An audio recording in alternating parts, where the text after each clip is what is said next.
Hey there, and welcome to Beyond the Veil. I'm here to help you drift off into a peaceful sleep, offering soothing stories and gentle guidance. Before we settle into dreamland, let me know in the comments, which country are you from? And don't forget to like, comment, and subscribe for more restful nights.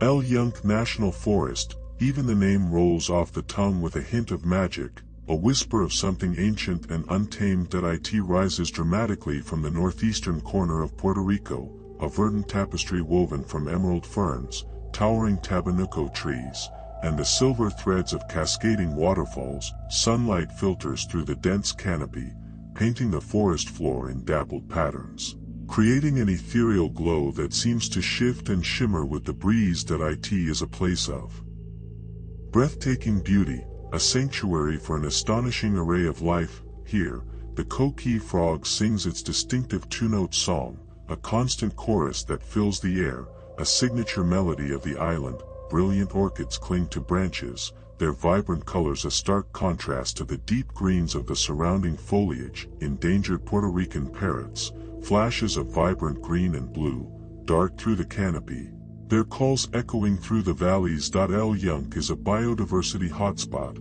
a living laboratory where scientists and nature enthusiasts alike come to marvel at the interconnected web of life.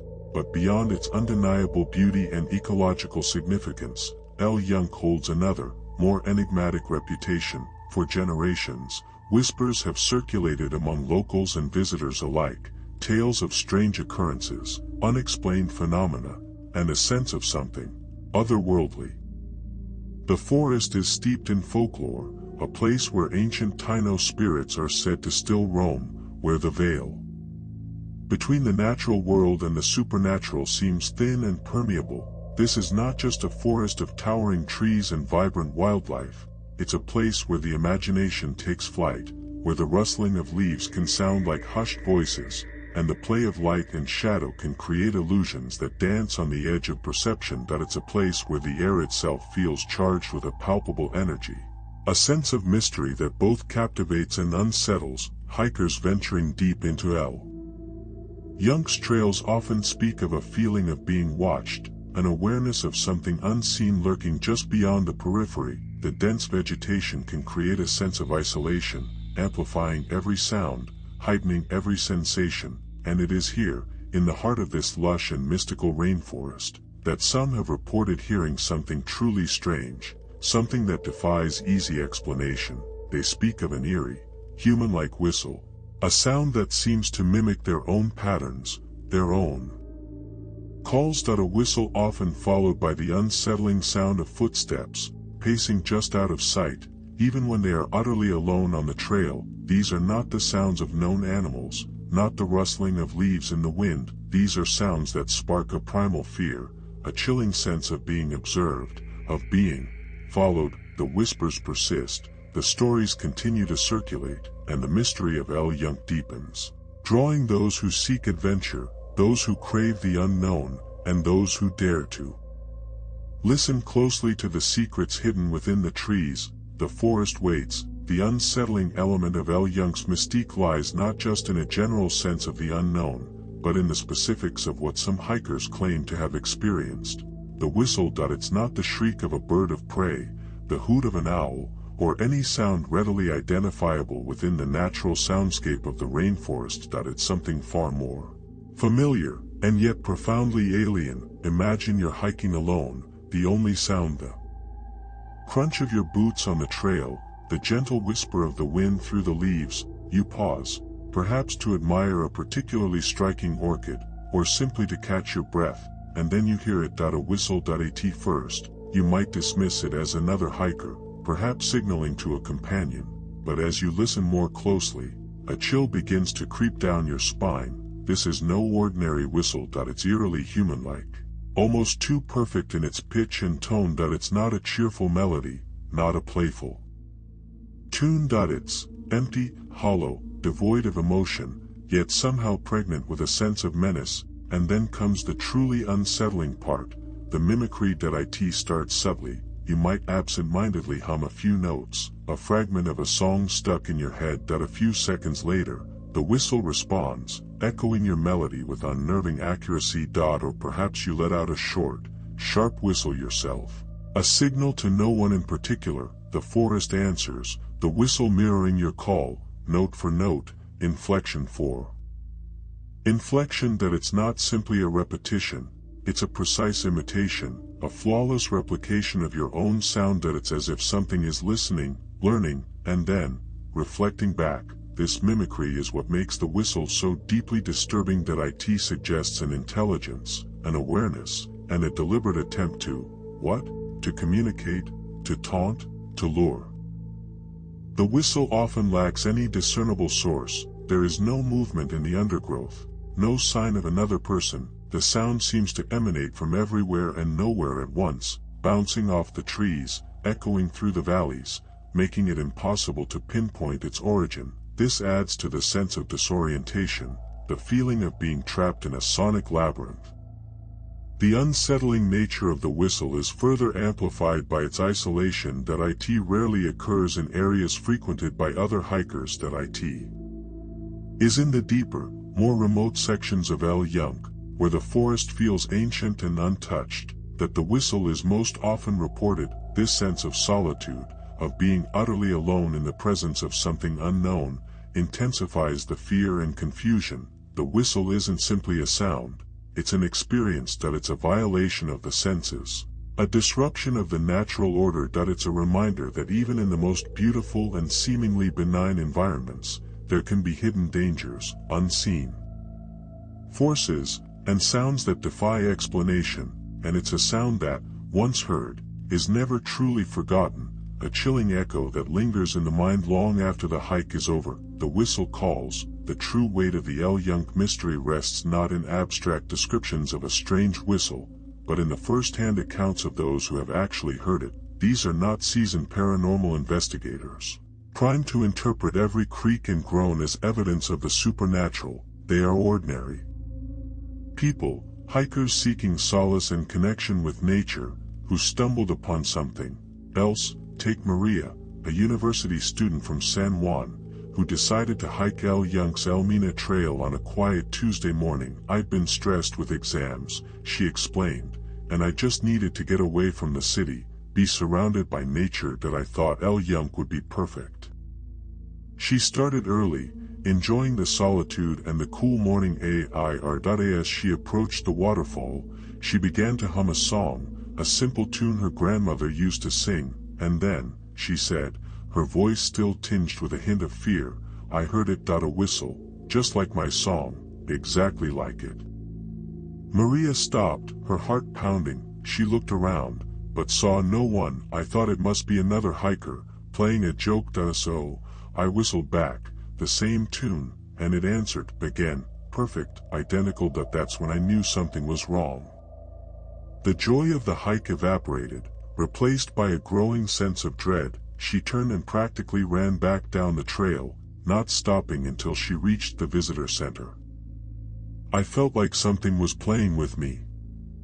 Then there's David, a tourist from Chicago, an avid hiker who had explored trails all over the world. That he considered himself a rational person, skeptical of ghost stories and supernatural claims, yet, his experience in El Yunque shook him to his core. "I was on the Mount Britain Trail," he recounted, "completely alone. That I stopped to take a picture of the view, and I let out a little whoop of appreciation, you know. Just a spontaneous sound, and then, I heard it, the whistle. It copied my whoop.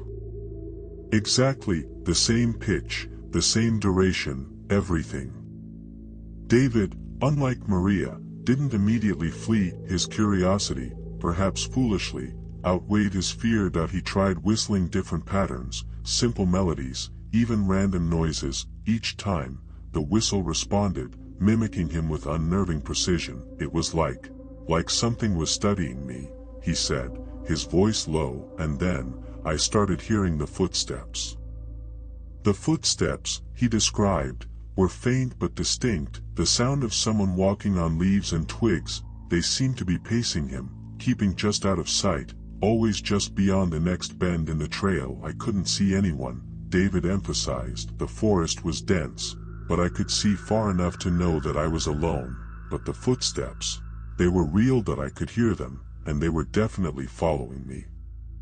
He quickened his pace, and the footsteps quickened too. That he slowed down, and they slowed down as well. Eventually, he broke into a run, and the footsteps matched his speed, until he burst out of the trees and onto the paved road leading to the summit. The whistle and the footsteps stopped abruptly. These are just two stories among many. Each account shares common threads: the eerie human-like whistle, the unsettling mimicry, the disembodied footsteps, and the overwhelming feeling of fear and confusion. These hikers entered El Yunque seeking beauty and tranquility, but they left with a chilling reminder of the unknown, a haunting experience that challenged their perception of reality. Their stories serve as a chilling testament to the enduring mystery of El Yunque, a place where the line between the natural world and the supernatural blurs, and where the sounds of the forest can hold a far more sinister meaning. Beyond the unnerving mimicry of the whistle,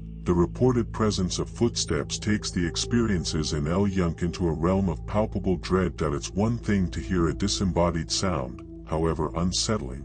It's quite another to feel that you are being followed, stalked by something unseen, unheard, yet undeniably present. The sound itself is deceptively ordinary. It's not a monstrous thud, not a heavy, earth-shaking tread. It's the quiet crunch of leaves underfoot, the snapping of twigs, the soft rustle of vegetation as something moves through the undergrowth. Sounds that, in any other context, would be utterly unremarkable, part of the natural symphony of the rainforest. But in the wake of the whistle, in the silence that follows its eerie mimicry, these sounds become imbued with a sinister significance. They are no longer just the random noises of the forest, they are the deliberate, measured steps of something else. The footsteps are almost always described as pacing. They maintain a consistent distance, neither closing in nor falling behind. They match the hiker's own pace, mirroring their movements with unnerving precision. It's as if something is walking alongside them, observing them, studying them, but refusing to reveal itself. This sense of being paced is what contributes most to the growing dread. It suggests a deliberate act of pursuit, a calculated game of cat and mouse. It transforms the familiar forest into a claustrophobic maze, where every shadow seems to conceal a hidden presence, where every rustle of leaves could be the sound of your unseen pursuer drawing closer. The fact that the footsteps are always just out of sight only amplifies the fear. The hikers strain their eyes, scanning the dense undergrowth, peering behind trees, desperate for a glimpse of whatever is making the sound, but there is never anything there. The forest remains silent and still, save for the continued crunch of leaves and the snapping of twigs. This inability to see the source of the footsteps creates a profound sense of vulnerability. It's the fear of the unknown, the terror of facing an enemy that you cannot see, that you cannot understand. It's a primal fear, deeply rooted in the human psyche, the fear of being hunted, of being prey. The experience is further intensified by the isolation of the rainforest, deep within El Yunque. Surrounded by towering trees and dense vegetation, the hikers are cut off from the outside world. There is no escape, no refuge, no one to turn to for help. They are alone, trapped in a silent game of pursuit with an unseen entity. The footsteps, therefore, are more than just a sound. They are a symbol of the unknown, a manifestation of the primal fears that lurk within the human subconscious. They are a chilling reminder of the power of the forest, of its ability to evoke a sense of dread and isolation, of its capacity to transform the familiar into the terrifying. The pacing continues, the unseen presence draws closer, and the fear intensifies with every step. The forest watches. To understand the pervasive sense of mystery surrounding El Yunque, one must delve into the rich tapestry of Puerto Rican folklore. The island's history is a blend of Taino indigenous traditions, Spanish colonial influences, and African cultural retentions, all interwoven into a unique and vibrant mythology that permeates the landscape, particularly within the ancient boundaries of El Yunque. Long before the arrival of the Spanish, the Taino People revered El Yunque as a sacred place, a home to powerful spirits and a source of life. They called it Yucca, meaning white lands, possibly referring to the clouds that often shroud the mountain peaks. According to Taino beliefs, the benevolent god Yukiyu, also known as Yokahu, resided in the forest, protecting its inhabitants and ensuring its fertility. Yukiyu was considered the male spirit of the mountain, representing goodness and tranquility. However, Taino mythology also acknowledged the presence of less benevolent entities. Juriken, the god of storms and chaos, was said to unleash his fury upon the island, testing the strength and resilience of the people. Some believe that Juriken's influence can still be felt in El Yunque, manifested in the sudden downpours, the unpredictable winds, and the unsettling feeling of being watched. With the arrival of the Spanish, new layers of folklore were added to El Yunque's mystique. Tales of enchanted springs, hidden treasures, and encounters with strange creatures began to circulate among the colonists. The forest became a place of both wonder and fear, a realm where the boundaries between the natural and the supernatural blurred. One persistent legend speaks of shapeshifters, creatures capable of transforming into animals or even appearing as ordinary humans. These shapeshifters are said to roam the forest, testing the unwary, leading travelers astray, or even preying on those who venture too deep into their territory. The mimicking whistle could be attributed to these entities, imitating human sounds to lure unsuspecting hikers deeper into the woods. Another common belief centers around the spirits of the deceased. Some believe that the souls of those who died tragically in El Yunque remain trapped within its boundaries, forever wandering the trails. Searching for peace, the footsteps heard by hikers could be the spectral echoes of these lost souls, forever pacing the forest floor. The African influence on Puerto Rican folklore also contributes to the mystique of El Yunque. Stories of orishas, powerful deities from the Yoruba religion, and encounters with spirits of nature brought over by enslaved Africans add another layer of complexity to the forest's spiritual landscape. While these legends may seem like mere superstitions to some, they hold a deep cultural significance for many Puerto Ricans. They reflect a profound respect for the power of nature, a recognition of the unseen forces that shape our world, and a belief that certain places, like El Yunque, are imbued with a unique spiritual energy. These stories provide a framework for understanding the unexplained phenomena reported in the forest, offering a cultural context for the eerie whistles, the disembodied footsteps, and the pervasive sense of being watched. They suggest that perhaps, just perhaps, there is more to El Yunque than meets the eye. The spirits linger. While folklore offers a compelling narrative for the strange occurrences in El Yunque, it's equally important to explore potential scientific explanations.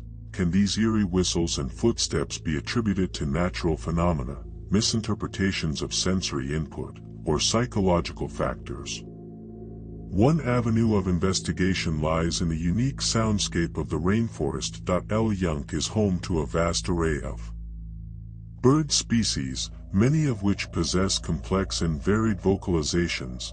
Could a particular bird call be mistaken for a human-like whistle, especially in the echoing environment of the forest? Some birds are known for their mimicry skills, capable of imitating other animals and even human sounds. Perhaps a rare or undocumented species exists within El Yunque, one with the ability to replicate human whistles with unnerving accuracy. Wind patterns within the rainforest could also play a role. The dense vegetation and varied topography of El Yunque create complex air currents, which can produce unusual sounds as they interact with trees, rocks, and other natural features. Could the wind, channeled through specific formations, generate a whistling sound that resembles human vocalizations?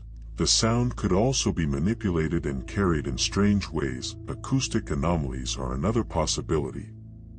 The unique geological composition of El Yunque, combined with its dense vegetation, might create unusual acoustic effects. Sound waves could be reflected, amplified, or distorted in ways that produce the illusion of a disembodied whistle or footsteps. Perhaps certain areas of the forest act as natural amplifiers, enhancing faint sounds and making them seem closer than they actually are. Psychological factors also warrant consideration. Pareidolia, the human tendency to perceive patterns and meaning in random stimuli, could explain some of the reported experiences. In the silence and solitude of the rainforest, the mind may be more prone to interpreting ambiguous sounds as something familiar, such as a human whistle. The power of suggestion, fueled by the forest's reputation for strange occurrences, could further amplify this effect. Isolation-induced hallucinations are another potential explanation. Spending extended periods of time alone in a sensory-rich environment like El Yunque can alter perception and lead to auditory or visual hallucinations. The stress of hiking, combined with the heightened awareness of one's surroundings, could trigger these hallucinations in susceptible individuals. Furthermore, the power of expectation can play a significant role. Hikers who are aware of the legends surrounding El Yunque may be more likely to interpret ambiguous sounds as evidence of the supernatural. Their anticipation of something strange could influence their perception, leading them to hear what they expect to hear. Investigating these scientific explanations requires a multidisciplinary approach, involving ornithologists, acoustic engineers, psychologists, and other experts. By analyzing recordings of the whistle, studying bird vocalizations, mapping wind patterns, and conducting psychological experiments, it may be possible to identify natural or psychological factors that contribute to the reported phenomena.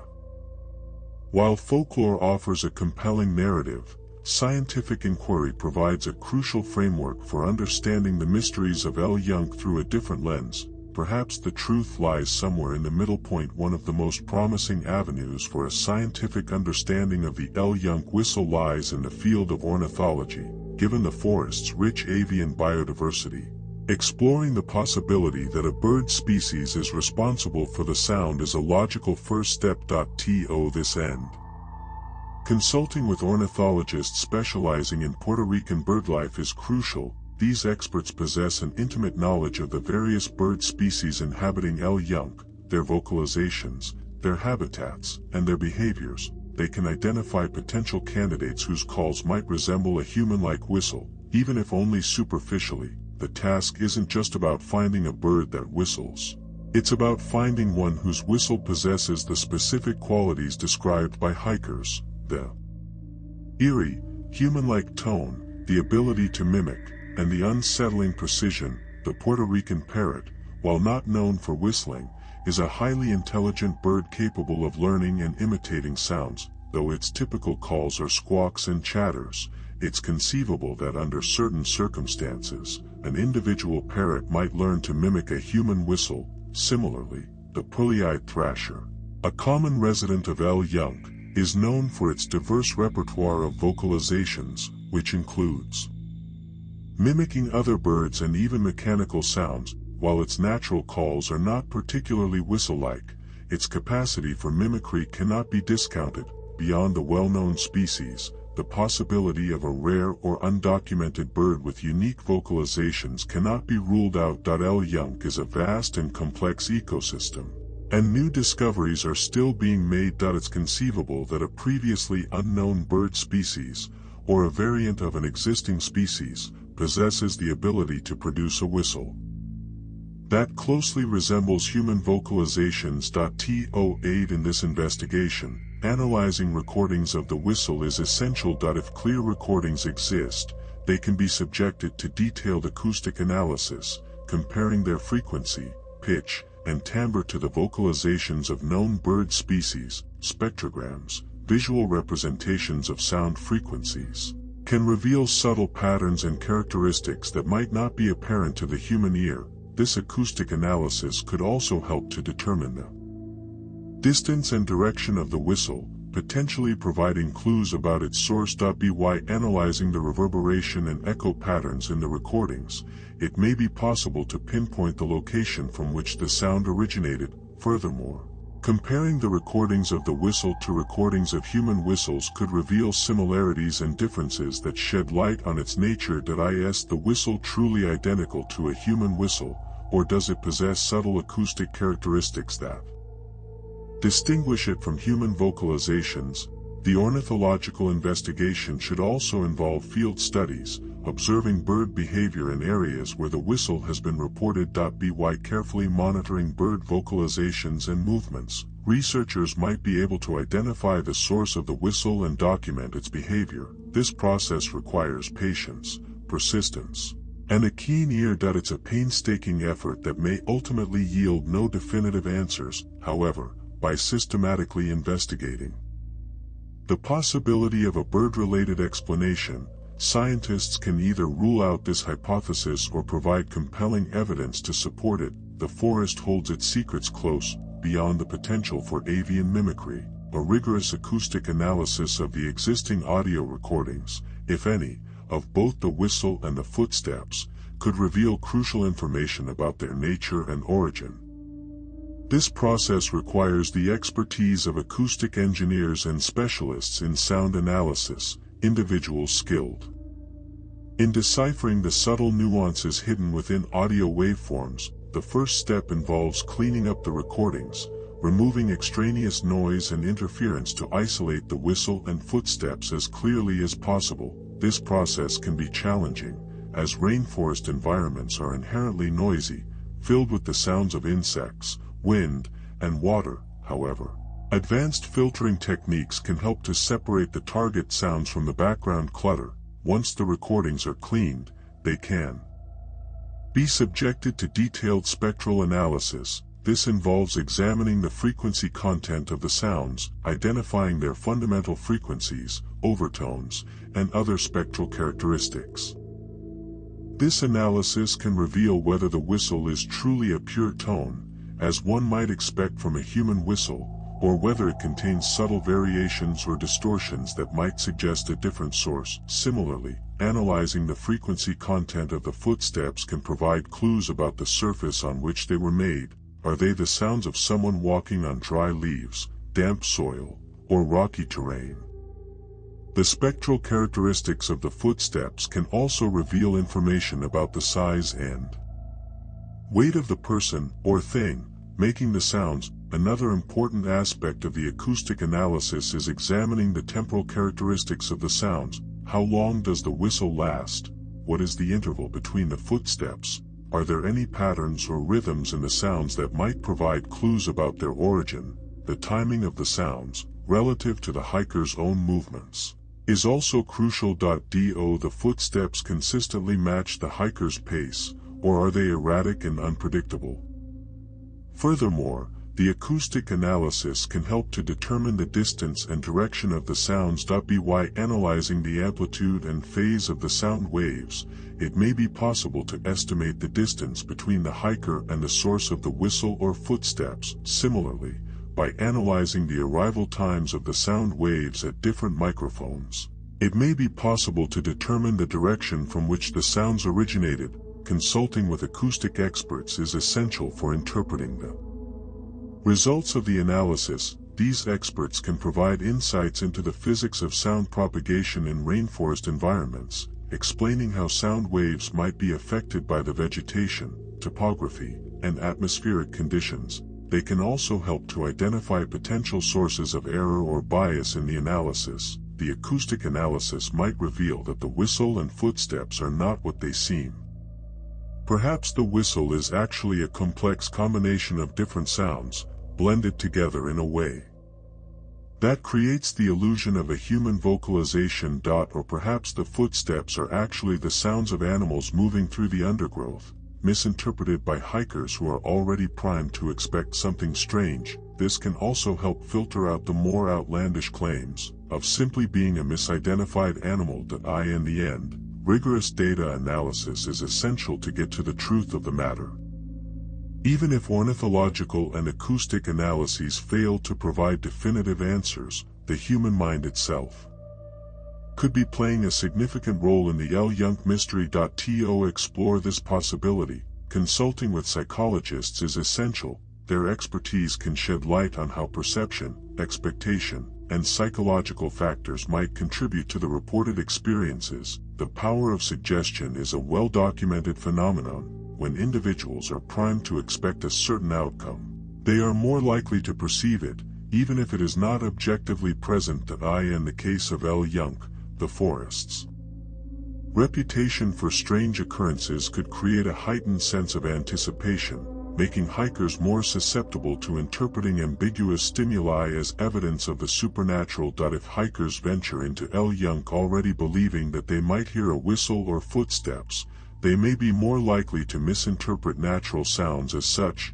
The rustling of leaves, the creaking of branches, or the calls of distant animals could be unconsciously filtered and processed in a way that confirms their pre-existing beliefs. Isolation-induced hallucinations are another potential factor. Spending extended periods of time alone in a sensory-rich environment can alter brain function and lead to perceptual distortions. The solitude of the rainforest, combined with the heightened awareness of one's surroundings, could trigger hallucinations in susceptible individuals. These hallucinations can take many forms, including auditory and visual illusions. Hikers might hear sounds that are not actually present, or they might see shapes and figures that are not real. The stress of hiking, the lack of sleep, and the unfamiliar environment can all contribute to this phenomenon. The human tendency to find patterns, known as pareidolia, could also explain some of the reported experiences. The brain is wired to seek out order and meaning in the world,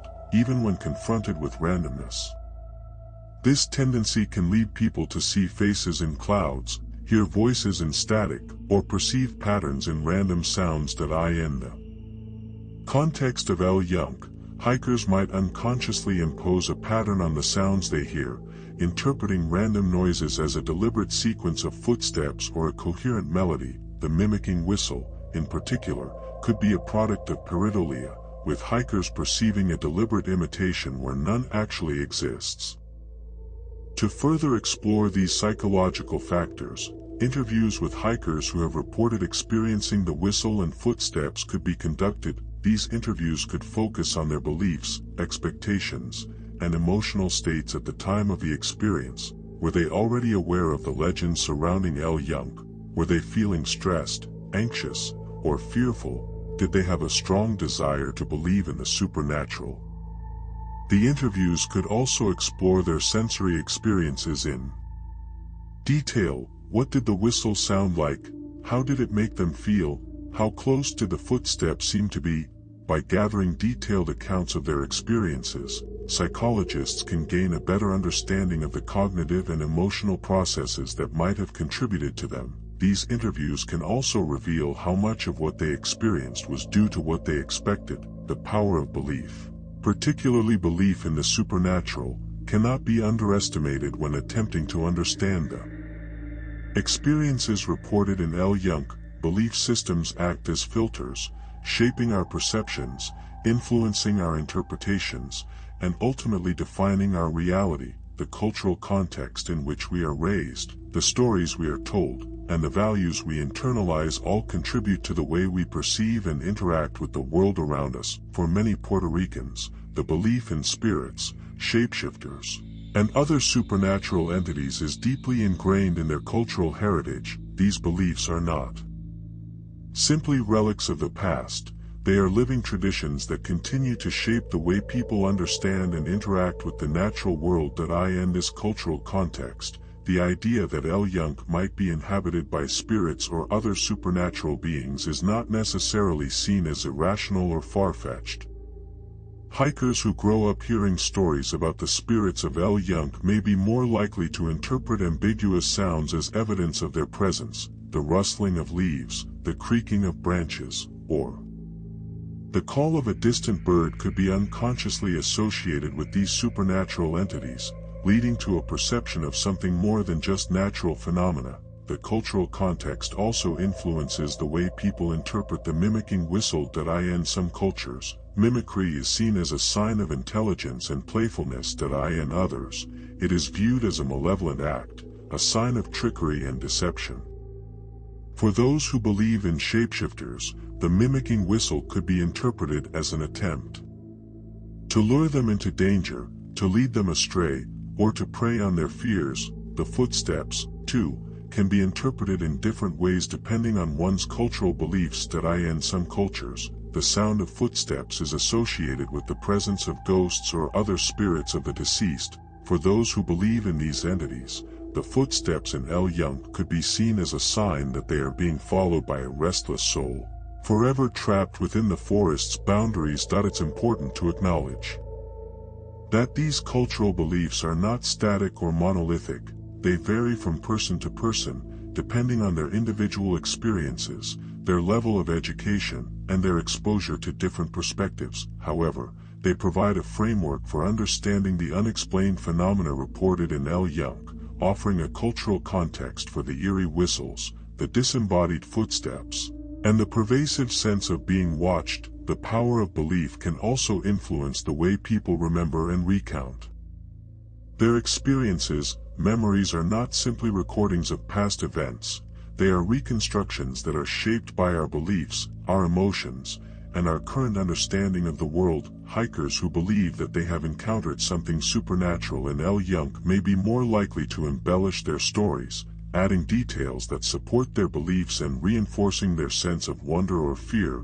Ultimately, the El Yunk mystery is a complex interplay of natural phenomena, psychological factors, and cultural beliefs. While scientific inquiry can provide valuable insights into the potential causes of the reported experiences, it cannot fully explain the subjective and emotional impact of those experiences. The power of belief, rooted in cultural context, plays a crucial role in shaping the way people perceive, interpret, and remember their encounters with the unknown in El Yunk. The cultural memory persists, having explored the various potential explanations, from elusive bird calls to acoustic anomalies, from psychological influences to the power of cultural beliefs. It's time to revisit the experiences of hikers like Maria and David, to see how these explanations might resonate with their first-hand accounts. Even armed with these potential rationalizations, the lingering sense of unease and mystery often remains. Recall Maria, the university student who heard a whistle mimicking her grandmother's song. Could it have been a pulley-eyed thrasher, known for its mimicry skills, albeit an unusually precise one? Perhaps. Or could the stress of her exams, combined with the solitude of the trail, have heightened her suggestibility, leading her to interpret a natural sound as a deliberate imitation? It's possible. But even with these explanations, Maria still feels a shiver when she remembers that day. "I know it sounds crazy," she admits, "but it felt personal, like something was trying to connect with me, or maybe mock me. That I can't shake that feeling." David, the skeptical hiker from Chicago, remains equally perplexed. He acknowledges the possibility of pareidolia, of his brain imposing a pattern on random sounds, but the footsteps, he insists, were undeniably real.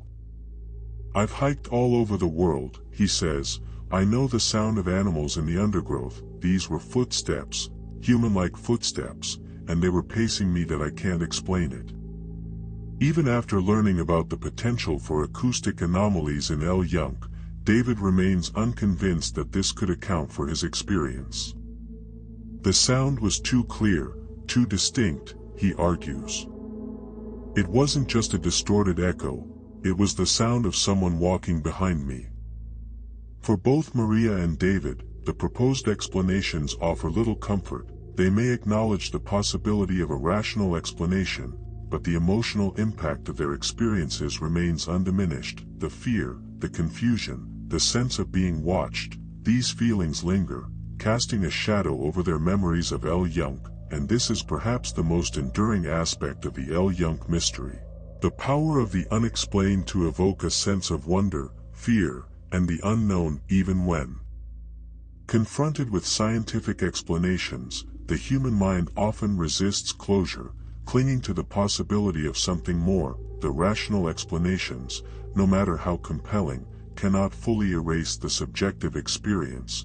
the feeling of having encountered something truly extraordinary. Their stories also highlight the limitations of scientific inquiry.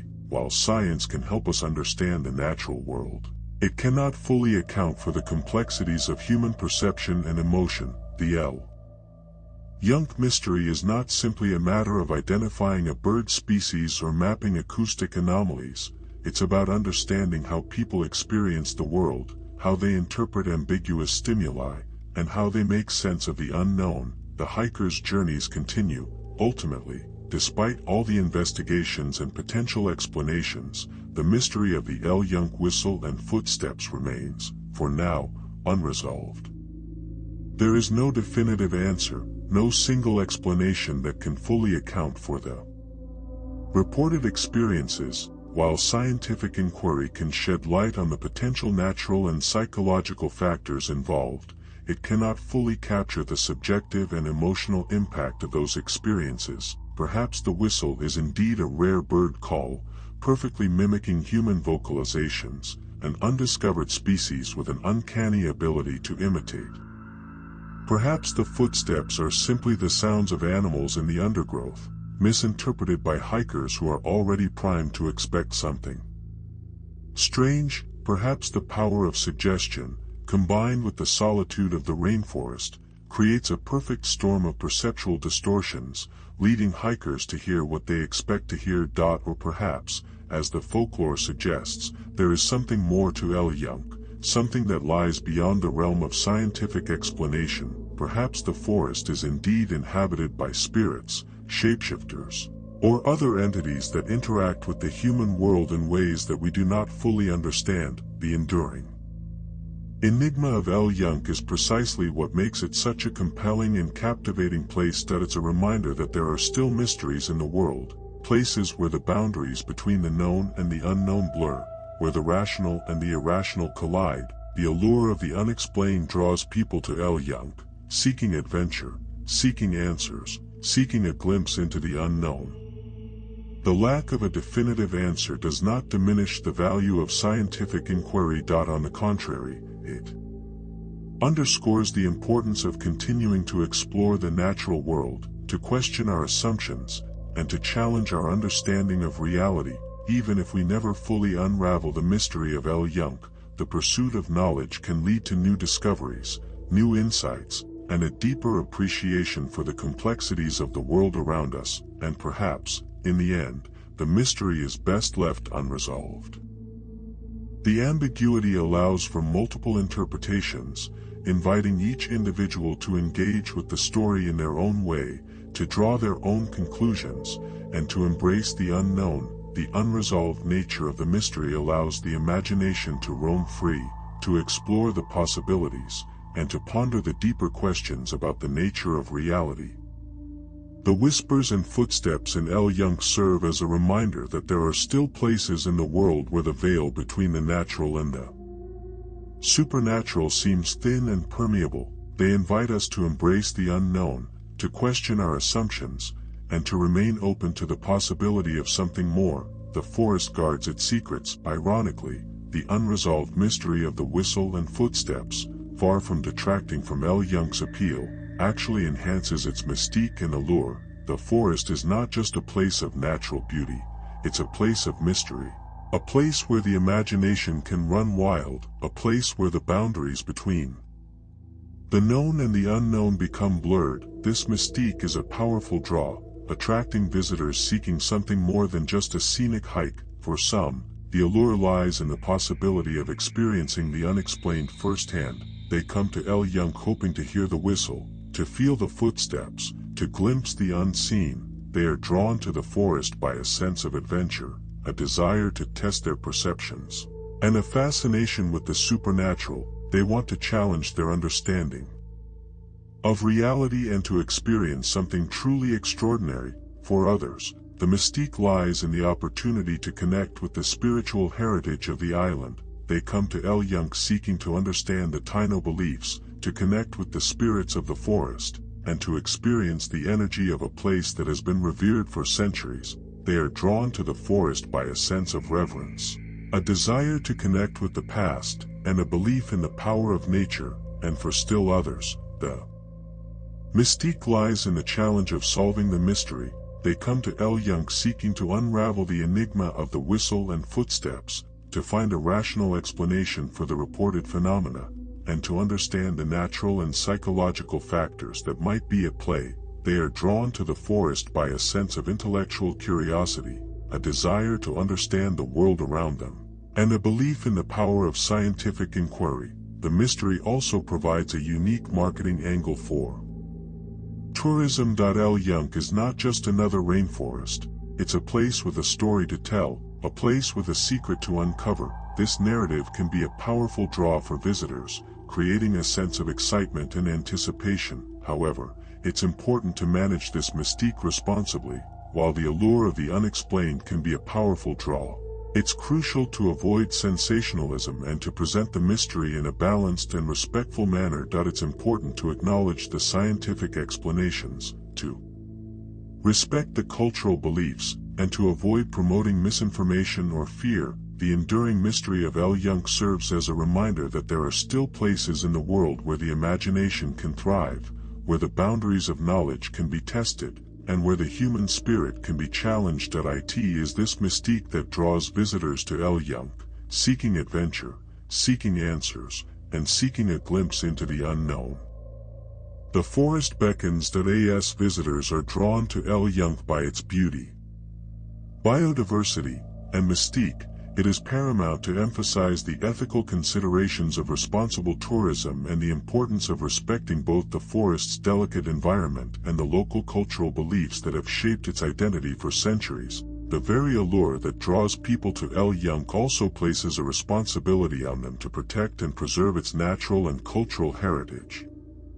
Responsible tourism begins with minimizing one's environmental impact. This includes staying unmarked trails to avoid trampling vegetation and disturbing wildlife habitats. It also means packing out all trash, leaving no trace of one's presence in the forest, avoiding single-use plastics, properly disposing of waste, and minimizing noise pollution are all crucial steps in protecting El Yunk's fragile ecosystem. It's also important to be mindful of the wildlife. El Yunk is home to a diverse array of species, many of which are endangered or threatened. Observing animals from a distance, avoiding feeding them, and refraining from disturbing their habitats are essential for their well-being. Loud noises can disrupt their natural behaviors, so maintaining a respectful quietness is crucial. Beyond environmental considerations, responsible tourism also involves respecting the local cultural beliefs and traditions associated with El Yunk. As a place of deep spiritual significance for the Taino people and a source of cultural identity for many Puerto Ricans, El Yunk should be treated with reverence and respect. This means being mindful of the stories and legends associated with the forest, refraining from disrespectful behavior, and avoiding actions that could be seen as desecrating sacred sites. It also means being open to learning about the local culture and engaging with the community in a respectful and meaningful way. It's also important to be aware of the potential impact of one's presence on the local economy. Supporting local businesses, purchasing locally made products, and engaging with local guides can help to ensure that tourism benefits the community and contributes to its sustainable development. Furthermore, it's crucial to be aware of the potential for cultural appropriation. Avoid taking photographs or videos of local people without their permission, and refrain from engaging in behaviors that could be seen as disrespectful or exploitative. Seek out opportunities to learn from local guides and cultural experts, and to support initiatives that promote the preservation of Puerto Rican culture and traditions. Ultimately, responsible tourism in El Yunk is about striking a balance between enjoying the forest's beauty and mystique and protecting its natural and cultural heritage. It's about being mindful of one's impact, respecting local beliefs, and engaging with the community in a meaningful way. By embracing these ethical considerations, visitors can help to ensure that El Yunk remains a place of wonder and inspiration for generations to come. The forest needs our respect. As we conclude our exploration of El Yunk National Forest, the question lingers: what truly lies hidden within its depths? Is it merely the echoes of rare bird calls, the play of wind and sound, or the figments of an overactive imagination? Or is there something more, something that defies easy explanation? Something that whispers to us from the ancient heart of the forest? We have delved into the scientific possibilities, examining the potential for avian mimicry, acoustic anomalies, and psychological influences. That we have explored the rich tapestry of Puerto Rican folklore, considering the possibility of spirits, shapeshifters, and other supernatural entities. That we have heard the first-hand accounts of hikers like Maria and David, whose experiences have challenged their perceptions of reality. And yet, the mystery remains. The whistle and footsteps persist, defying definitive explanation, beckoning us to consider the limits of our knowledge and the power of the unknown. The rational explanations, however compelling, cannot fully erase the subjective experience, the feeling of having encountered something truly extraordinary. The beauty of El Yunque lies not only in its natural splendor but also in its ability to evoke a sense of wonder, a sense of awe, and a sense of the infinite possibilities that lie just beyond the realm of our understanding. That it is a place where the imagination can roam free, where the boundaries of knowledge can be tested, and where the human spirit can be challenged. As you leave El Yunque, carry with you a sense of responsibility to protect and preserve its natural and cultural heritage. Be mindful of your impact, respect local beliefs, and engage with the community in a meaningful way. Remember that the forest is a living entity, deserving of our reverence and care. And as you reflect on the mystery of the whistle and footsteps, allow yourself to embrace the unknown. Do not be afraid to question your assumptions, to challenge your perceptions, and to remain open to the possibility of something more, for it is in the embrace of the unknown that we discover the true depths of our own humanity. The whispers of El Yunque will continue to echo in the minds of those who have ventured into its depths, a constant reminder of the mysteries that lie hidden beneath. The canopy, a persistent question that begs to be answered. What is it that truly calls from the heart of the forest? The answer, perhaps, lies not in finding a definitive explanation, but in embracing the journey of exploration, in cherishing the sense of wonder, and in honoring the power of the unknown. The mystery endures, and the forest waits, ever watchful, ever silent, ever beckoning. Echoes of East Drive. November gnawed at Sarah's face as she surveyed 30 East Drive from across the street. The house was a study in suburban monotony. A brick frontage, a minuscule garden overrun with autumnal decay, a sheer curtain stirring listlessly behind glass. It could have been any dwelling on any street in Pontefract, save for its infamous reputation. This was the address. She cinched her scarf tighter and adjusted the weight of her kit bag, its contents a reassuring presence. Within resided her digital recorder, EMF reader, thermal imager, and a cherished paper notebook. Her phone, already primed, clicked off a series of images, wide angles, granular shots of the brick, the street number, the weedy patch, standard procedure, meticulous documentation. As she crossed, a shiver traced her spine, a thrill more akin to anticipation than dread. She attributed it to the raw wind.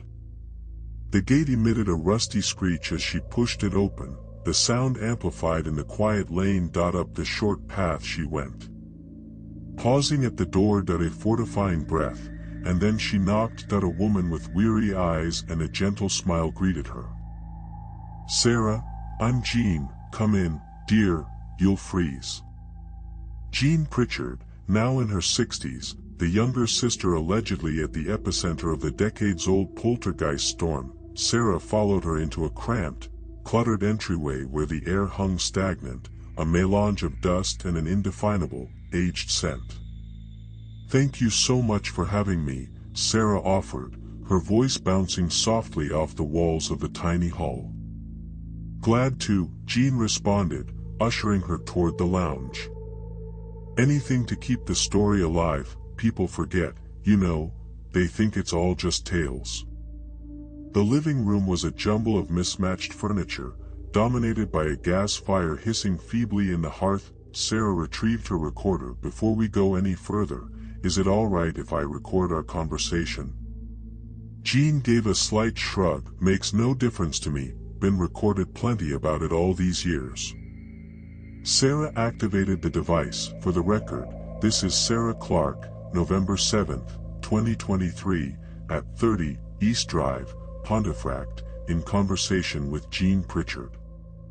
A pause. Perhaps you could begin by recounting, in your own words, what you experienced growing up in this house. Jean exhaled, a sound laced with history. Where does one even begin? It started quietly, subtle shifts, odd sounds, then it escalated that it became violent.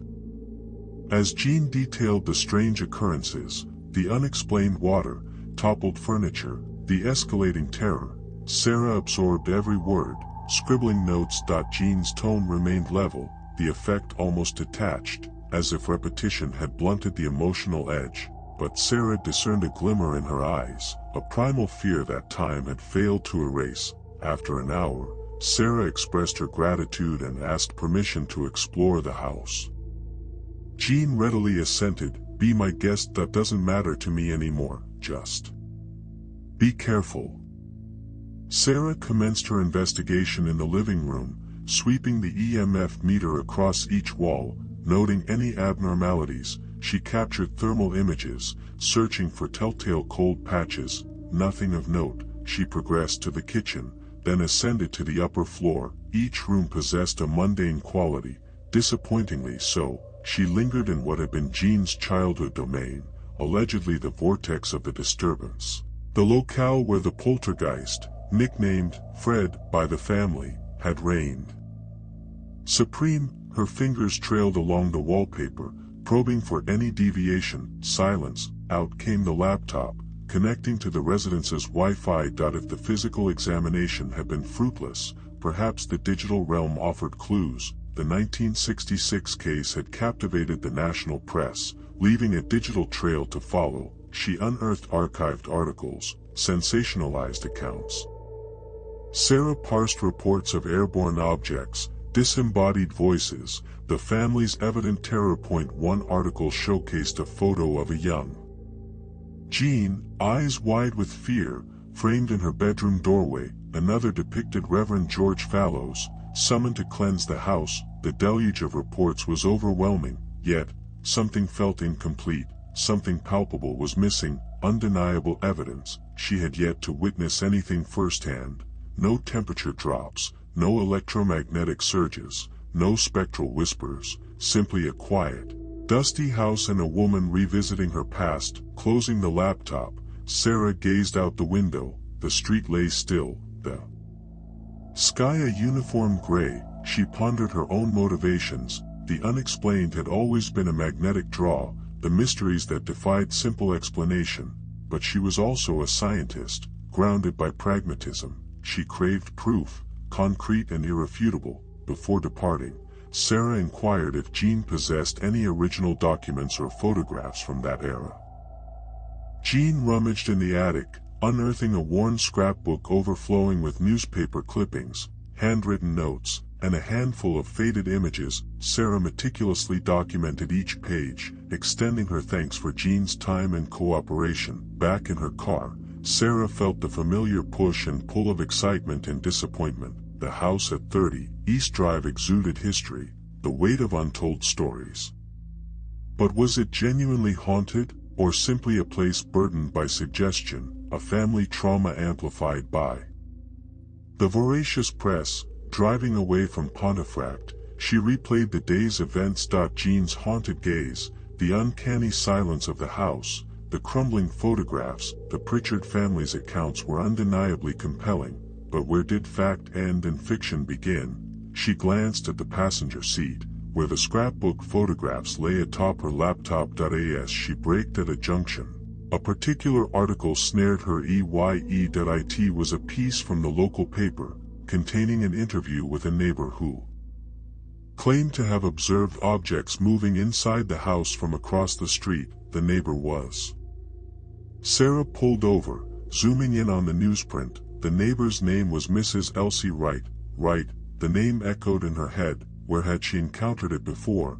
And then it struck her, Elsie Wright. one of the girls linked to the Cottingley fairies fraud of 1917. The perpetrators of faked photographs of garden fairies. A shiver resonated deep within her. Could it be possible? Could the Pontefract poltergeist, a touchstone of British paranormal lore, have been tainted, fabricated even, by a figure with a documented history of deceiving the public? She tightened her grip on the steering wheel, her mind ablaze. It transformed everything, injecting a new layer of intricacy, doubt, yes, but also a powerful incentive to dig deeper. Sarah restarted the car, joining the flow of traffic, heading toward her temporary lodgings. The wind howled, buffeting the vehicle.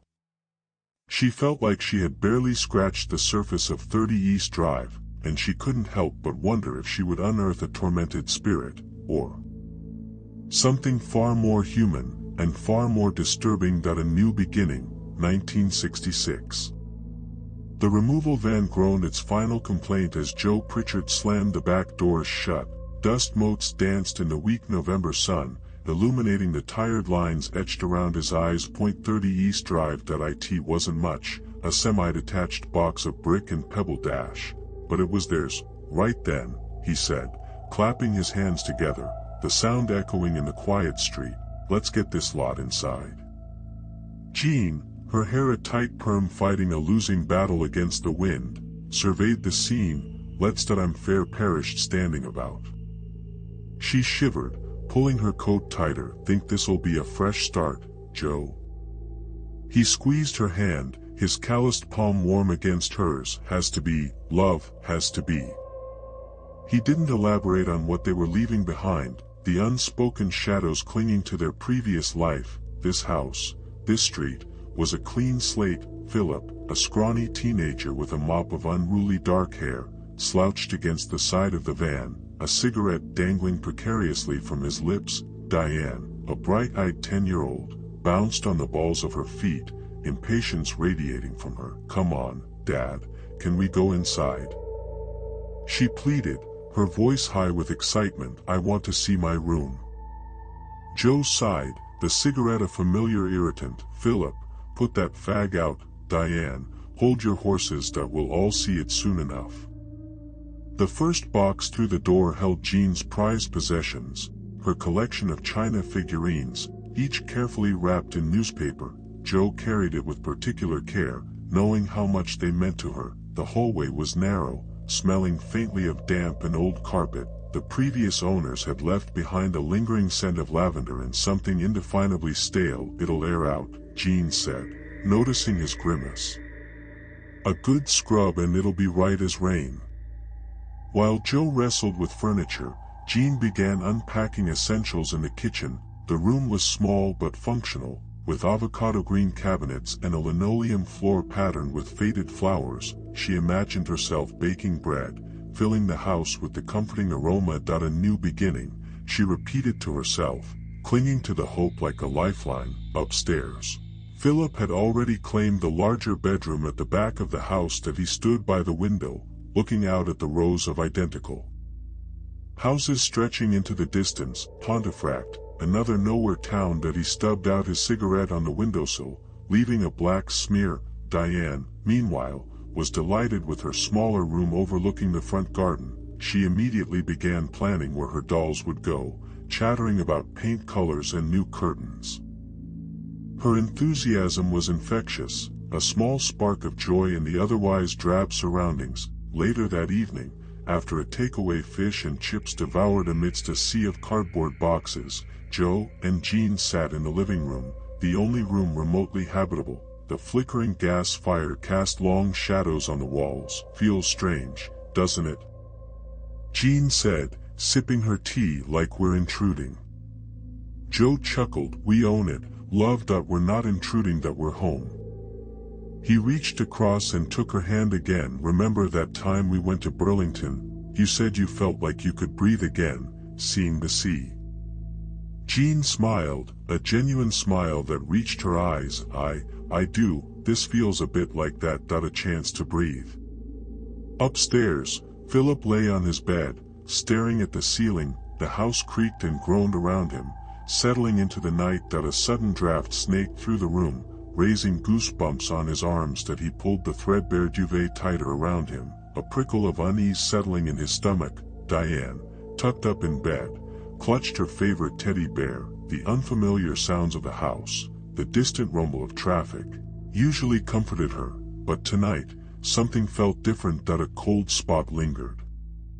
Near the doorway, a silent presence she couldn't explain. Downstairs, Joe finished his tea and stood up, stretching his aching muscles. Right, I'm off to bed, long day tomorrow.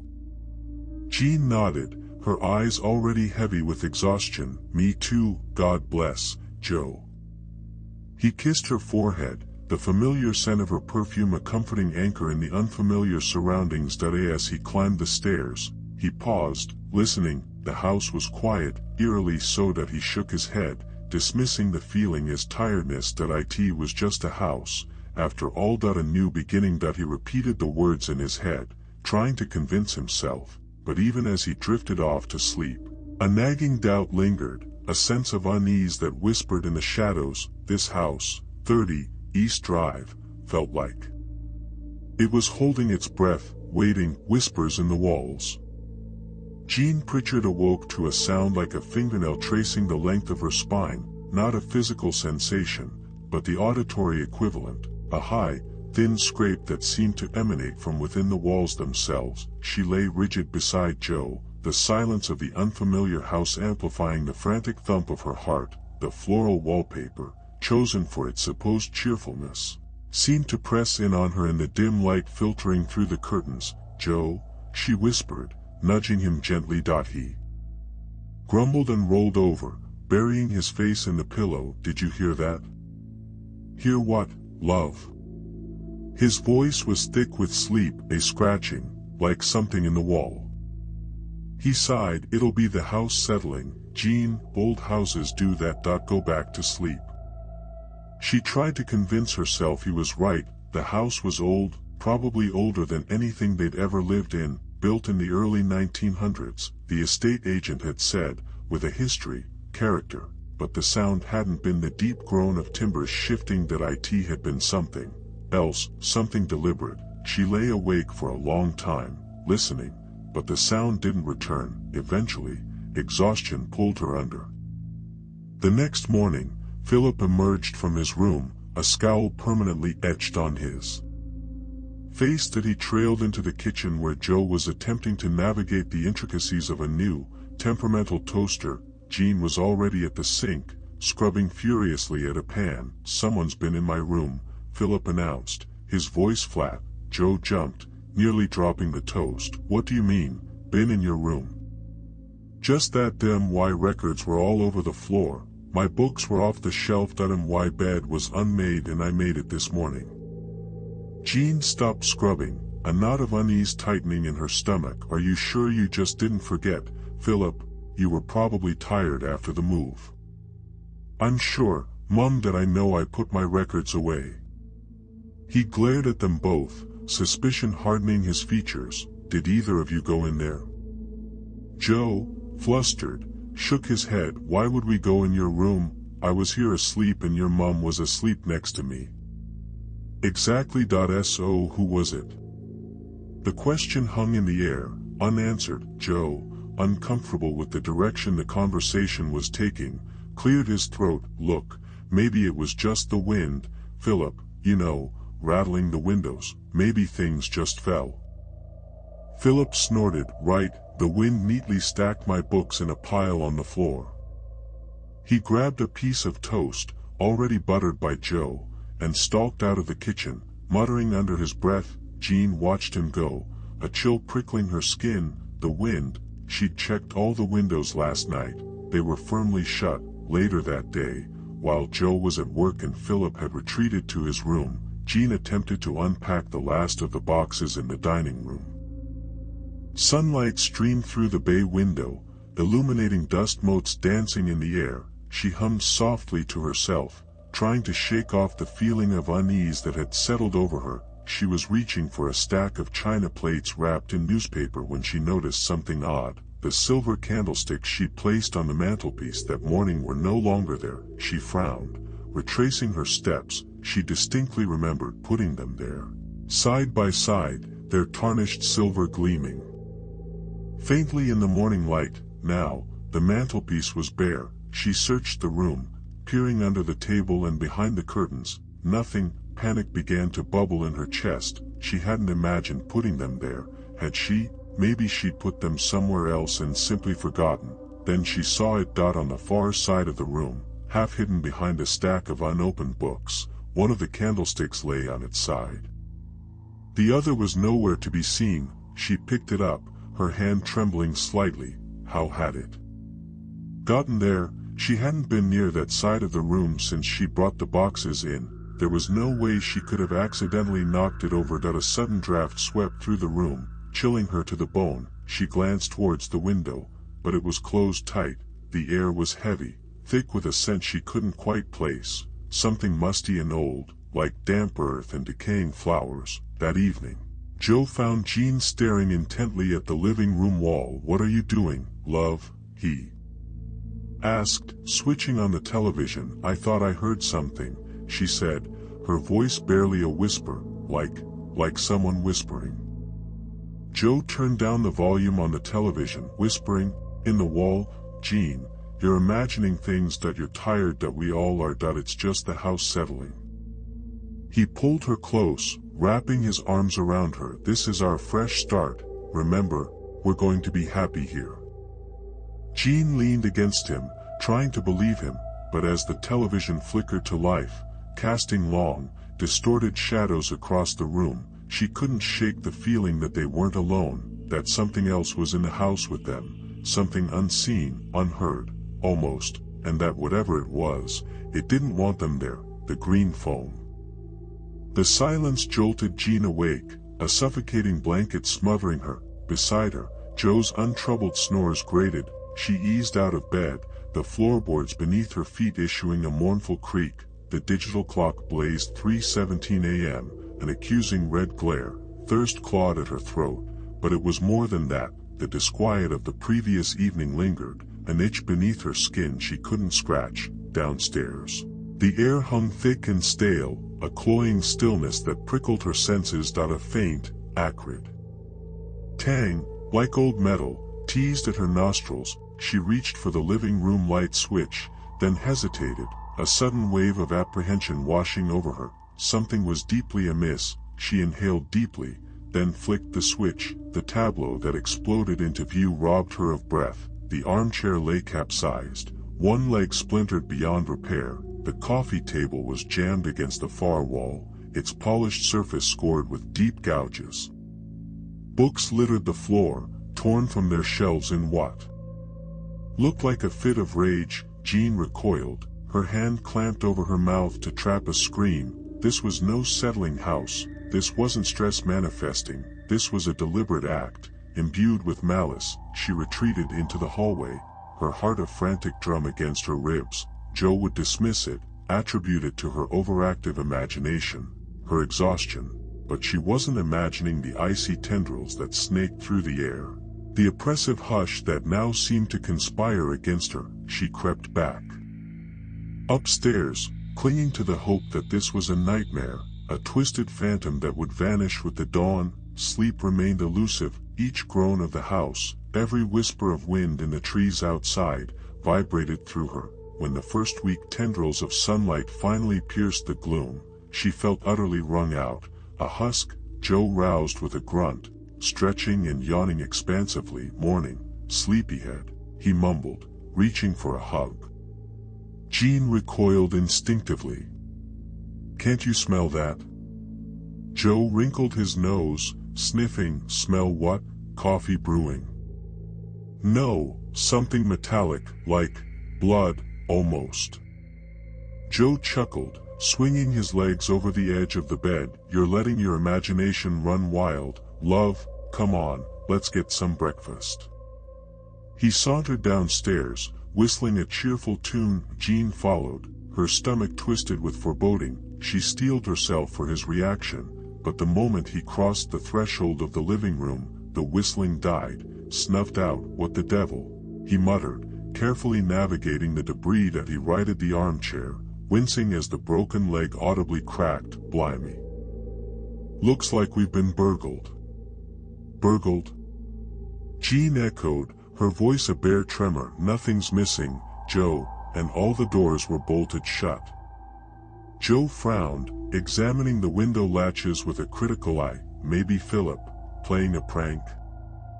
Philip was in his room, quiet all night. He raked a hand through his hair, his usual sunny disposition replaced by a nod of concern. Right, well, I'll ring the constabulary, see if they've had any reports of disturbances in the neighborhood. He departed for work soon after, still muttering about insurance and forced entry. A wave of exasperation washed over Jean that he was minimizing it, grasping for a logical explanation for something that felt intrinsically wrong. After he'd left, Jean decided to tackle the bathroom. As she reached for the tap, intending to wash her hands, a guttural gurgling erupted from the pipes. The water sputtered erratically, then morphed into a repellent, verdant green. A viscous, bubbling foam belched forth, coating the sink in an otherworldly slime. Jean screamed, jerking back as the foam splattered her skin. It felt icy, almost caustic. She slammed the faucet shut, but the noxious green substance continued to seep, oozing down the porcelain. She stared at it, paralyzed by dread. This was no mere vandalism. Beyond any coincidence, this was something else entirely. She heard Philip's approaching footsteps in the hallway. "Mom, have you seen my dash?" A sudden deluge of frigid water cascaded from the ceiling, drenching Philip to the bone. He yelped, stumbling backward, his face a mask of bewildered fury. "Someone's doing this on purpose," he bellowed, glaring accusingly at the ceiling. "I know it." Jean rushed to him, grabbing a fluffy towel. "Philip, are you okay? What happened?" "Someone just tipped a bucket of water on me. They were waiting just outside the hall." He scanned the area, suspicion etched on his face. "I'm gonna find out who did this." Jean wrapped the towel firmly around him. "It's all right, darling, it's all right, let's get you dry." But as she gazed into his narrowed, accusatory eyes, she knew he wasn't imagining a sibling's mischief, nor a prankster's visit. He, too, sensed the oppressive weight of something unseen, something profoundly wicked, that had wormed its way into their home. He felt the icy grip of fear tightening around their lives. Philip under attack. The air tasted of iron, a biting residue from the bathroom's pandemonium. Jean, tense as a coiled spring, lay listening to the unnerving stillness that had followed. It was a silence heavier, more menacing than the preceding uproar. Beside her, Joe's gentle snores were a stark contrast to the turmoil within her. A subtle nudge. "Joe, wake up." He groaned, turning away and tugging the duvet higher. "What is it, love? Can't you sleep?" "Something feels amiss," Joe. A deep unease. "Felt it last night, too, didn't you? Thought it was burglars, probably just the old timbers settling."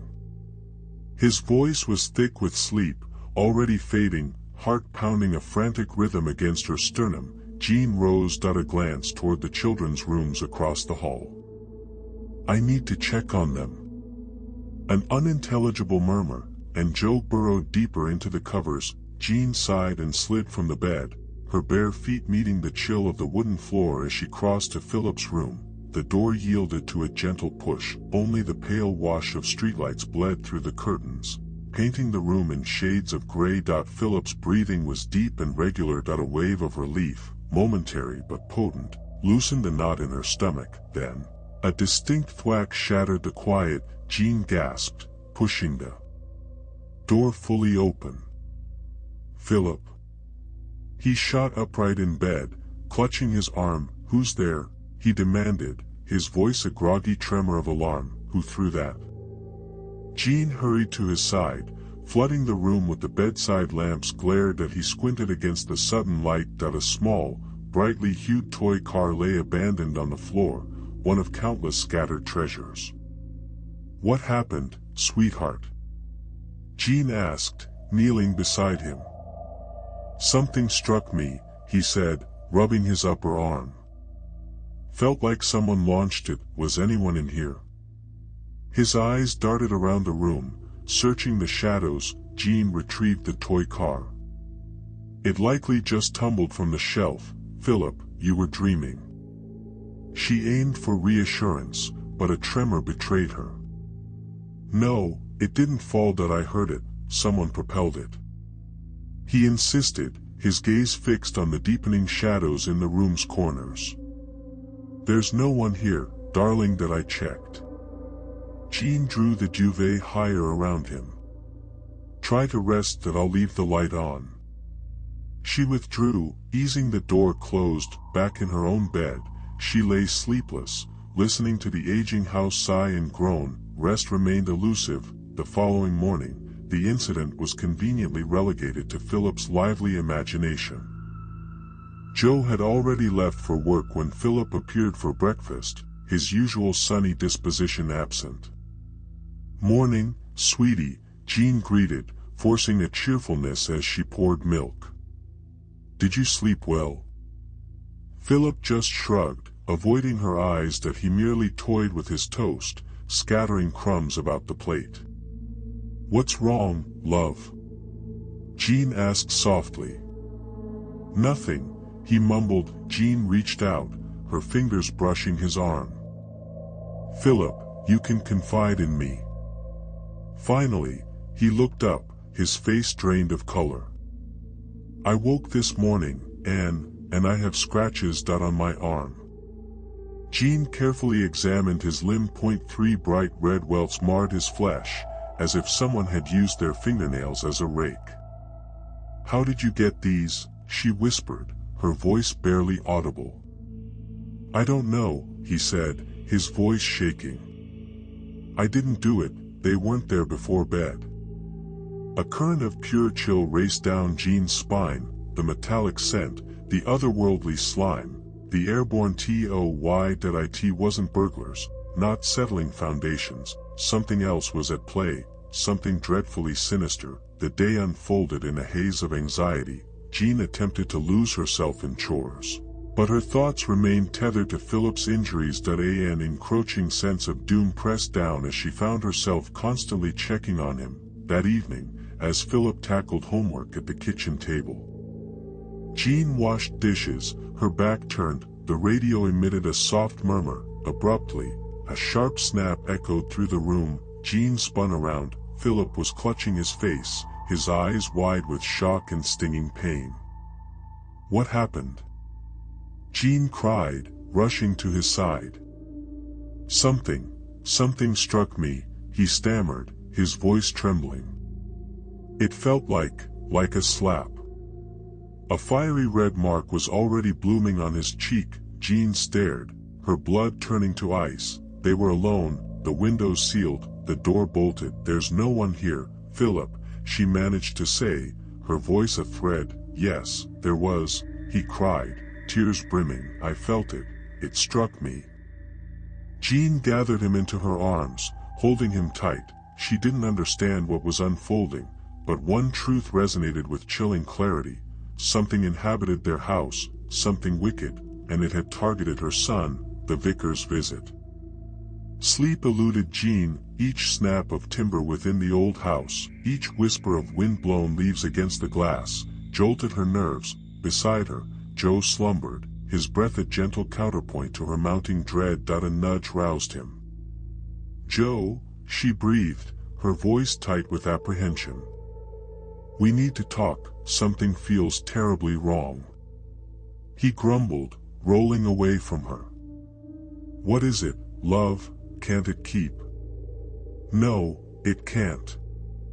She recounted the disquieting events of the previous night, culminating in the disturbing mark on Philip's face. She scrutinized his reaction, searching for skepticism, but found only burgeoning disquiet. Scratches, you say? A slap? Jean, are you certain he's not exaggerating, seeking attention, perhaps? No, Joe, you should have witnessed his terror, and those gashes. They were lacerations, vivid and raw. Something inflicted them. Joe sat upright, raking his fingers through his hair. "All right, okay, then that we need to act, perhaps we consult Reverend Smith." The thought offered a sliver of solace. Reverend Smith was a man of kindness and composure. Surely, he could provide guidance, a measure of reassurance. Philip, his hearing preternaturally sharp, materialized in the doorway. "I overheard," he whispered, his voice tremulous. "Someone was in my room last night. That I know it." Jean enveloped him in a comforting hug. "It's all right, darling, that we'll sort this out." Reverend Smith arrived within the hour, his face creased with worry. Jean ushered him into the parlor, where Joe, ill at ease, offered tea. Philip remained tethered to Jean's side, his gaze flitting nervously around the room as if expecting some lurking menace to reveal itself. Jean recounted the unsettling sequence of events, her voice trembling slightly as she spoke. Reverend Smith listened with rapt attention, his brow furrowed in contemplation. Upon her finishing, he placed a steadying hand on her arm. "I understand your anxieties, Mrs. Pritchard," he assured her, his tone gentle. "These are deeply troubling occurrences that I will offer what assistance I can." He proposed a simple house blessing, a ritual intended to usher in tranquility and dispel the palpable unrest that he requested they gather in the parlor, and he opened his book of prayer. The air hung heavy, thick with an unseen disquiet. Reverend Smith commenced to speak, his voice ringing with authority as he intoned ancient verses. He moved through each room, aspersing holy water and chanting prayers for safeguard and serenity. Philip watched him with wide, imploring eyes, while Jean experienced a precarious sense of calm begin to settle within her. The rite reached its apex back in the parlor. Reverend Smith stood centered, eyes shut, his voice escalating into a forceful declamation.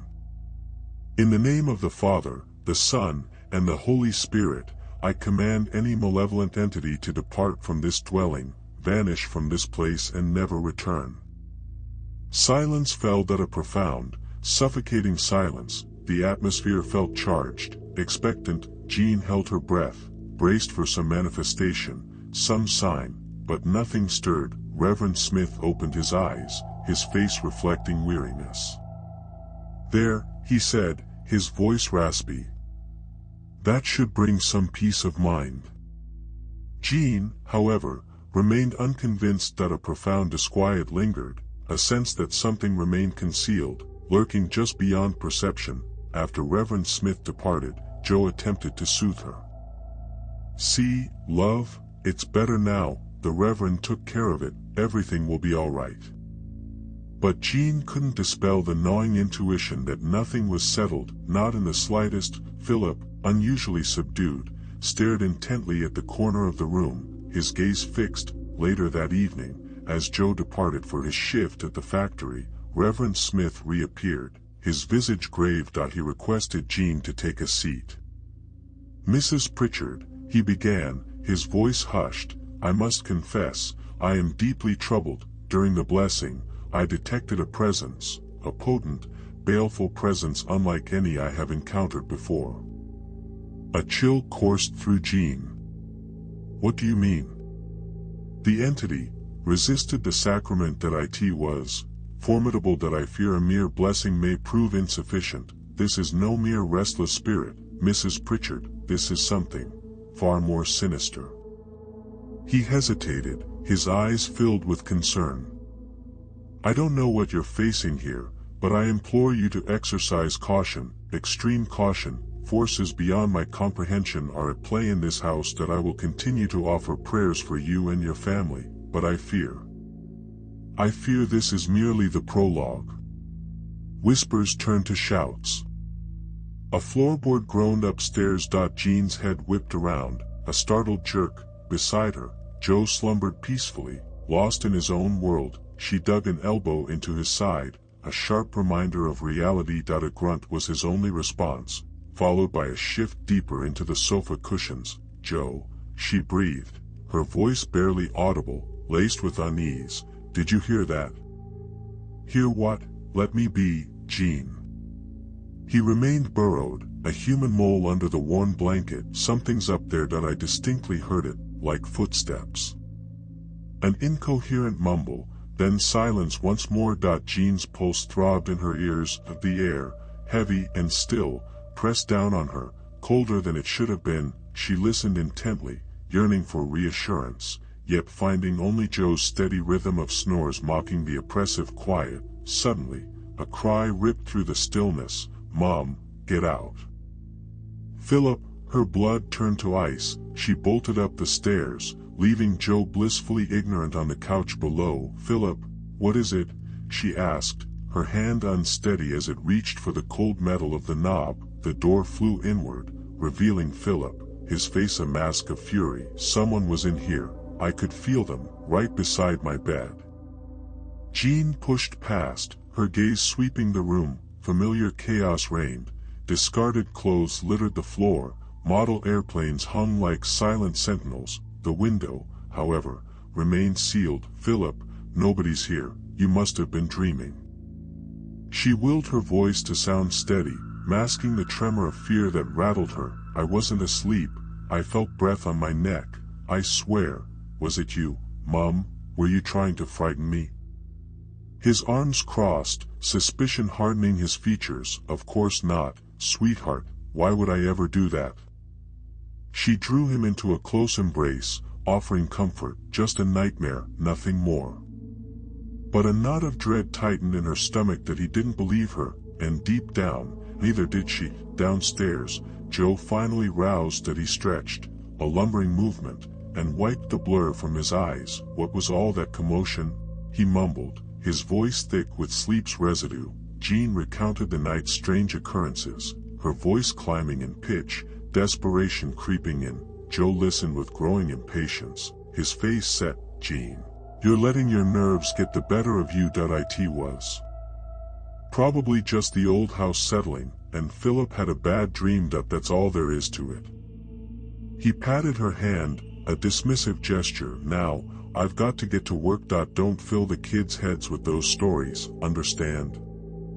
He departed, leaving Jean to grapple with her fear in the echoing silence of the house. The days that followed brought a fresh hell. Whispered words, exchanged behind guarded hands, followed her to the shops. Stares, pointed fingers, barely suppressed snickers became her constant companions. The news had taken root. The Pritchards' home was cursed. Evenings became an ordeal. Packs of teenagers congregated outside 30 East Drive, their faces flickering in the light of cheap cigarettes. They hurled taunts, daring the unseen entity to reveal itself. Occasionally, stones rained down, a cacophony of impact against the glass.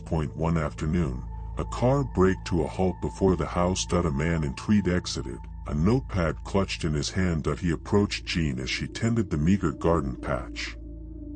"Mrs. Pritchard?" he inquired, his tone sharp and impersonal. "David Riley, Pontefract and Castleford Express." "I'm looking into the reported disturbances at your residence."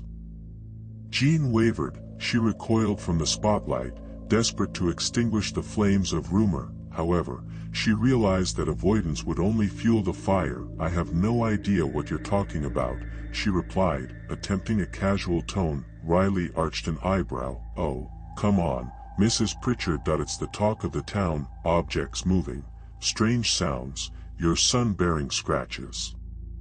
Quite a tale." He trailed her into the house, his gaze dissecting the living room, absorbing every detail. He fired off questions, sharp, skeptical probes. He cross-examined the children, seeking flaws in their accounts. He demanded proof, verifiable details, tangible evidence. "Have you explored logical explanations?" he pressed, his skepticism barely concealed. "Faulty electrics, air currents, perhaps your son is experiencing episodes of sleep paralysis." Jean felt trapped, exposed under his scrutiny. She attempted to articulate the raw terror that gripped them, but her words crumbled, sounding absurd even to her. Riley departed, vowing to unearth the truth. Watching him pull away, Jean was consumed by a wave of despair that he hadn't believed a single word that he categorized them as either fabricators or mad. That night, the noises escalated, intensified, the muted whispers transformed into strident shouts, the house throbbed, saturated with an invisible energy. Jean cowered in bed, clutching a crucifix, begging for daylight. The faces of her neighbors danced behind her eyelids, their pity, their fear, their judgment. She was isolated, completely alone. The investigator arrives. Jean lay rigid in bed, the faint pre-dawn light painting the room in shades of gray. Joe's rhythmic snoring, usually a comfort, now felt like a betrayal. How could he sleep so soundly when their son claimed something was in his room? When she herself felt a chill that went deeper than the autumn air seeping through the ill-fitting window, she nudged Joe gently, a feather-light touch that miraculously roused him. "Joe," she whispered, her voice tight with anxiety, "did you hear anything last night?" He groaned, rolling over and blinking sleepily. "Just you tossing and turning, love. What's wrong?" "Philip," he said. Something was in his room. He was really frightened. Joe sighed, the sound laced with exasperation. "Jean, he's probably just had a bad dream. Don't fill his head with nonsense." He reached for her, pulling her close. "It's just an old house, love. It creaks and groans. That's all." His embrace offered no comfort, only a frustrating dismissal of her growing fear. She pulled away, the knot in her stomach tightening. "But." "No buts," Joe said firmly, swinging his legs out of bed. "I've got to get ready for work. Don't go filling Philip's head with ghost stories." "All right, it'll just make things worse."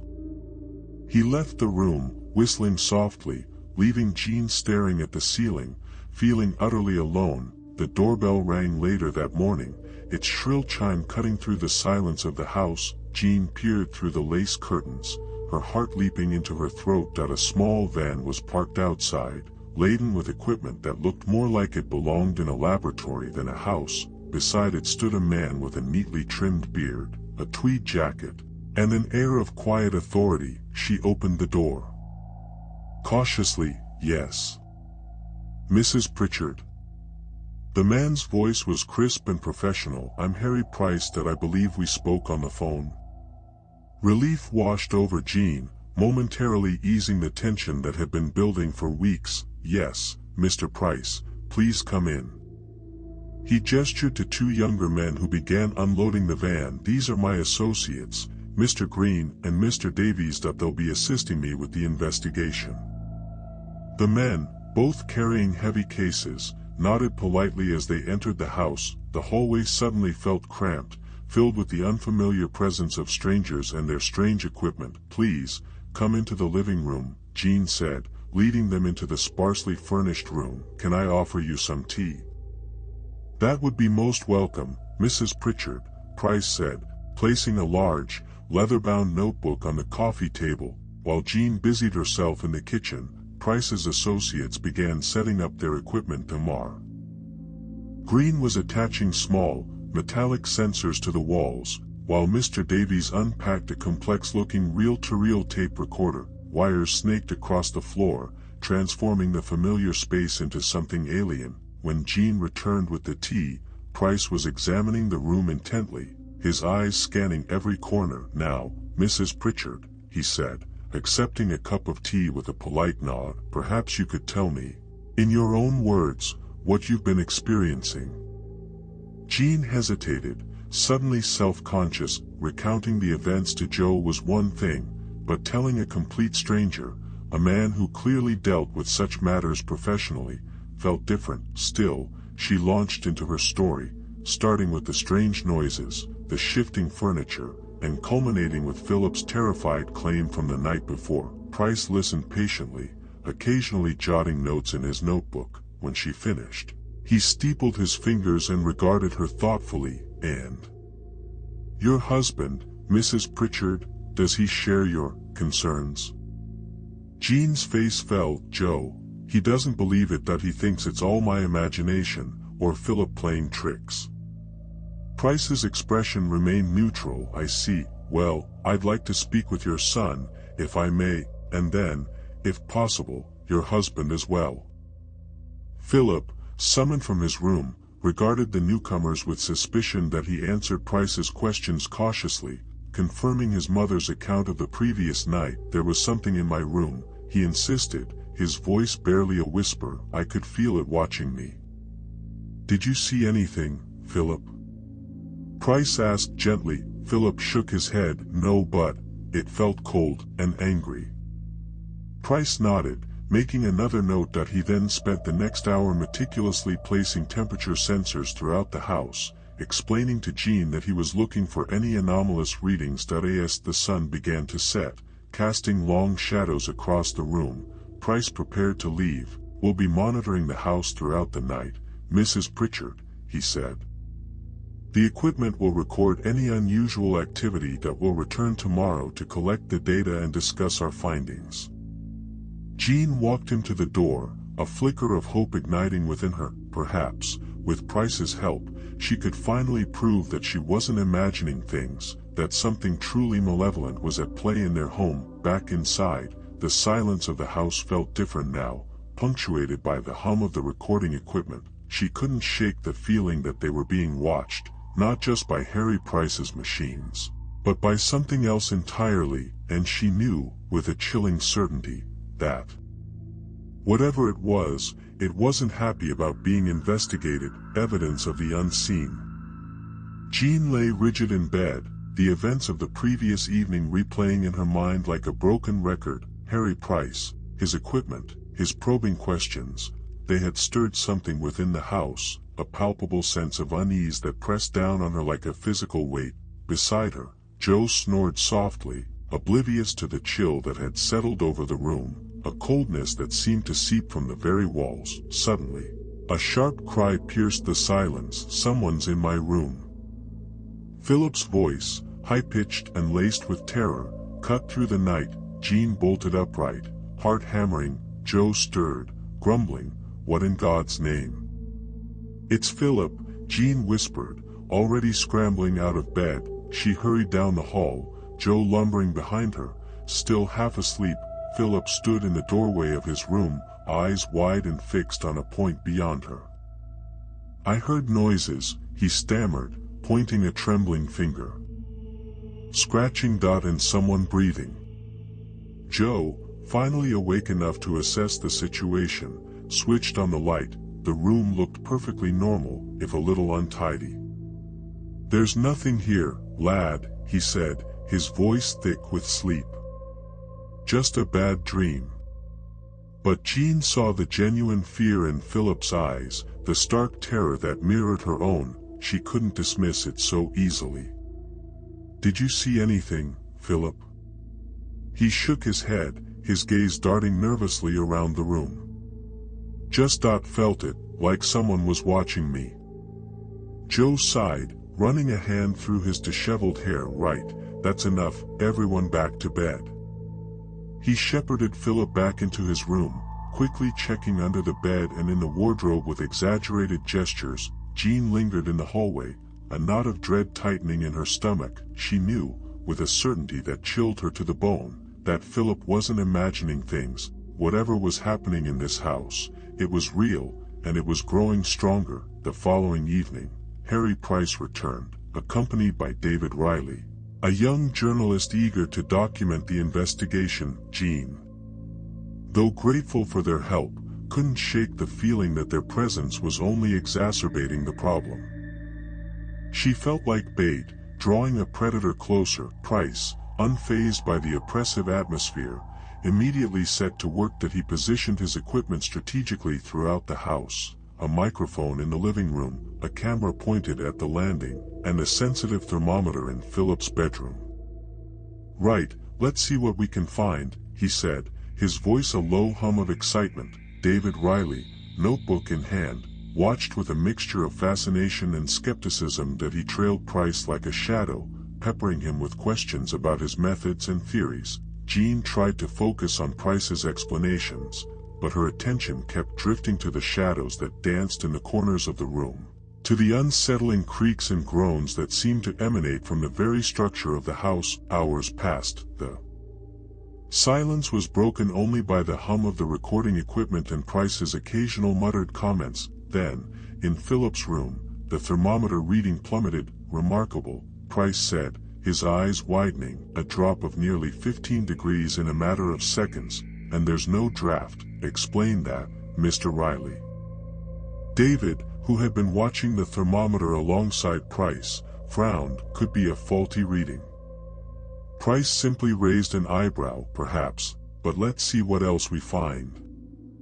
Later, during playback of the recordings, a clear, disembodied voice echoed from the tape recorder. It was a guttural whisper, barely audible, but undeniably present. Jean gasped, clutching her chest. "What did it say?" she whispered, her voice trembling. Price adjusted the volume, playing the segment again. The voice rasped, a single word that sent a shiver down Jean's spine: "Leave."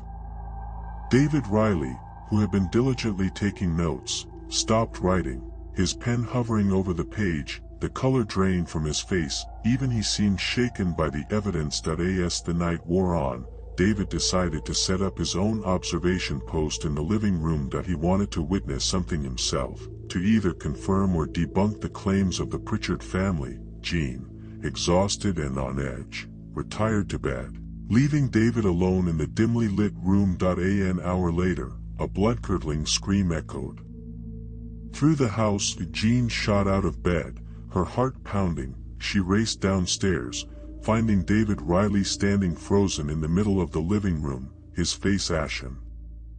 "What happened?" Jean cried, her voice laced with panic. David pointed a trembling finger towards a chair in the corner of the room. It moved," he stammered. "On its own. That I saw it just slid across the floor." Jean stared at the chair, her mind reeling. Even David, the staunch skeptic, had witnessed something inexplicable. The unseen force in their home was not only real, it was becoming increasingly bold, and increasingly malevolent. Her family was running out of time. The monk's shadow. The scream ripped through the pre-dawn quiet, sharp and ragged. Jean shot upright in bed, her heart hammering against her ribs. Joe stirred beside her, groaning, but didn't fully wake. "Jean, what?" he mumbled, his voice thick with sleep. "Diane," Jean gasped, already scrambling out of bed. The scream hadn't been a childish cry, but a sound born of genuine terror. She found Diane sitting bolt upright in her bed, bathed in the pale moonlight filtering through the window. Tears streamed down the girl's face, her small body trembling violently. "It was there, Mummy, it was there," she choked out, her eyes wide and unfocused. Jean rushed to her daughter, pulling her into a tight embrace. "What was, darling, what's wrong?" Diane clung to her, burying her face in Jean's shoulder. The monk was there, in my dream. He was hurting me, Mummy." Joe, now more awake, shuffled into the room, rubbing the sleep from his eyes. "Monk? What monk, Diane? You just had a bad dream, that's all." He spoke with forced cheerfulness, a quality Jean found increasingly grating. "No, it wasn't just a dream," Diane insisted, pulling away from Jean slightly, her voice rising in pitch.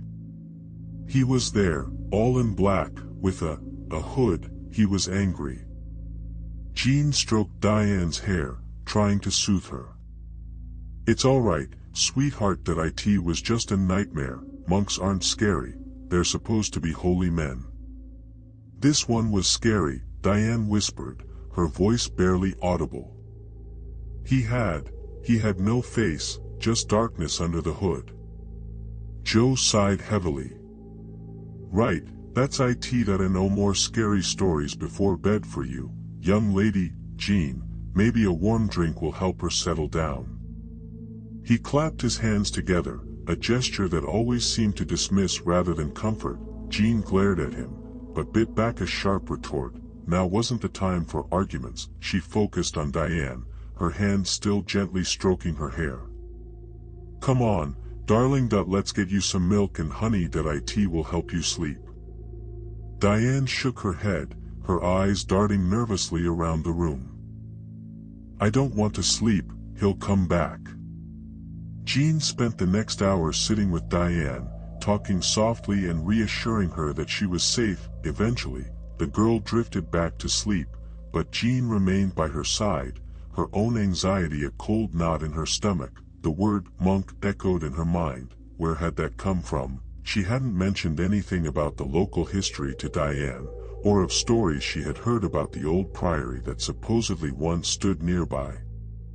The following day, Diane was subdued and withdrawn. She picked at her food at lunchtime, barely speaking, and refused to go outside to play. Jean tried to engage her, asking about her friends, her schoolwork, anything to distract her, but Diane remained distant, her eyes haunted. Later that afternoon, while Jean was hanging laundry in the garden, she heard another scream from inside the house. This time, it was higher pitched, more frantic than before. She dropped the washing basket and raced inside.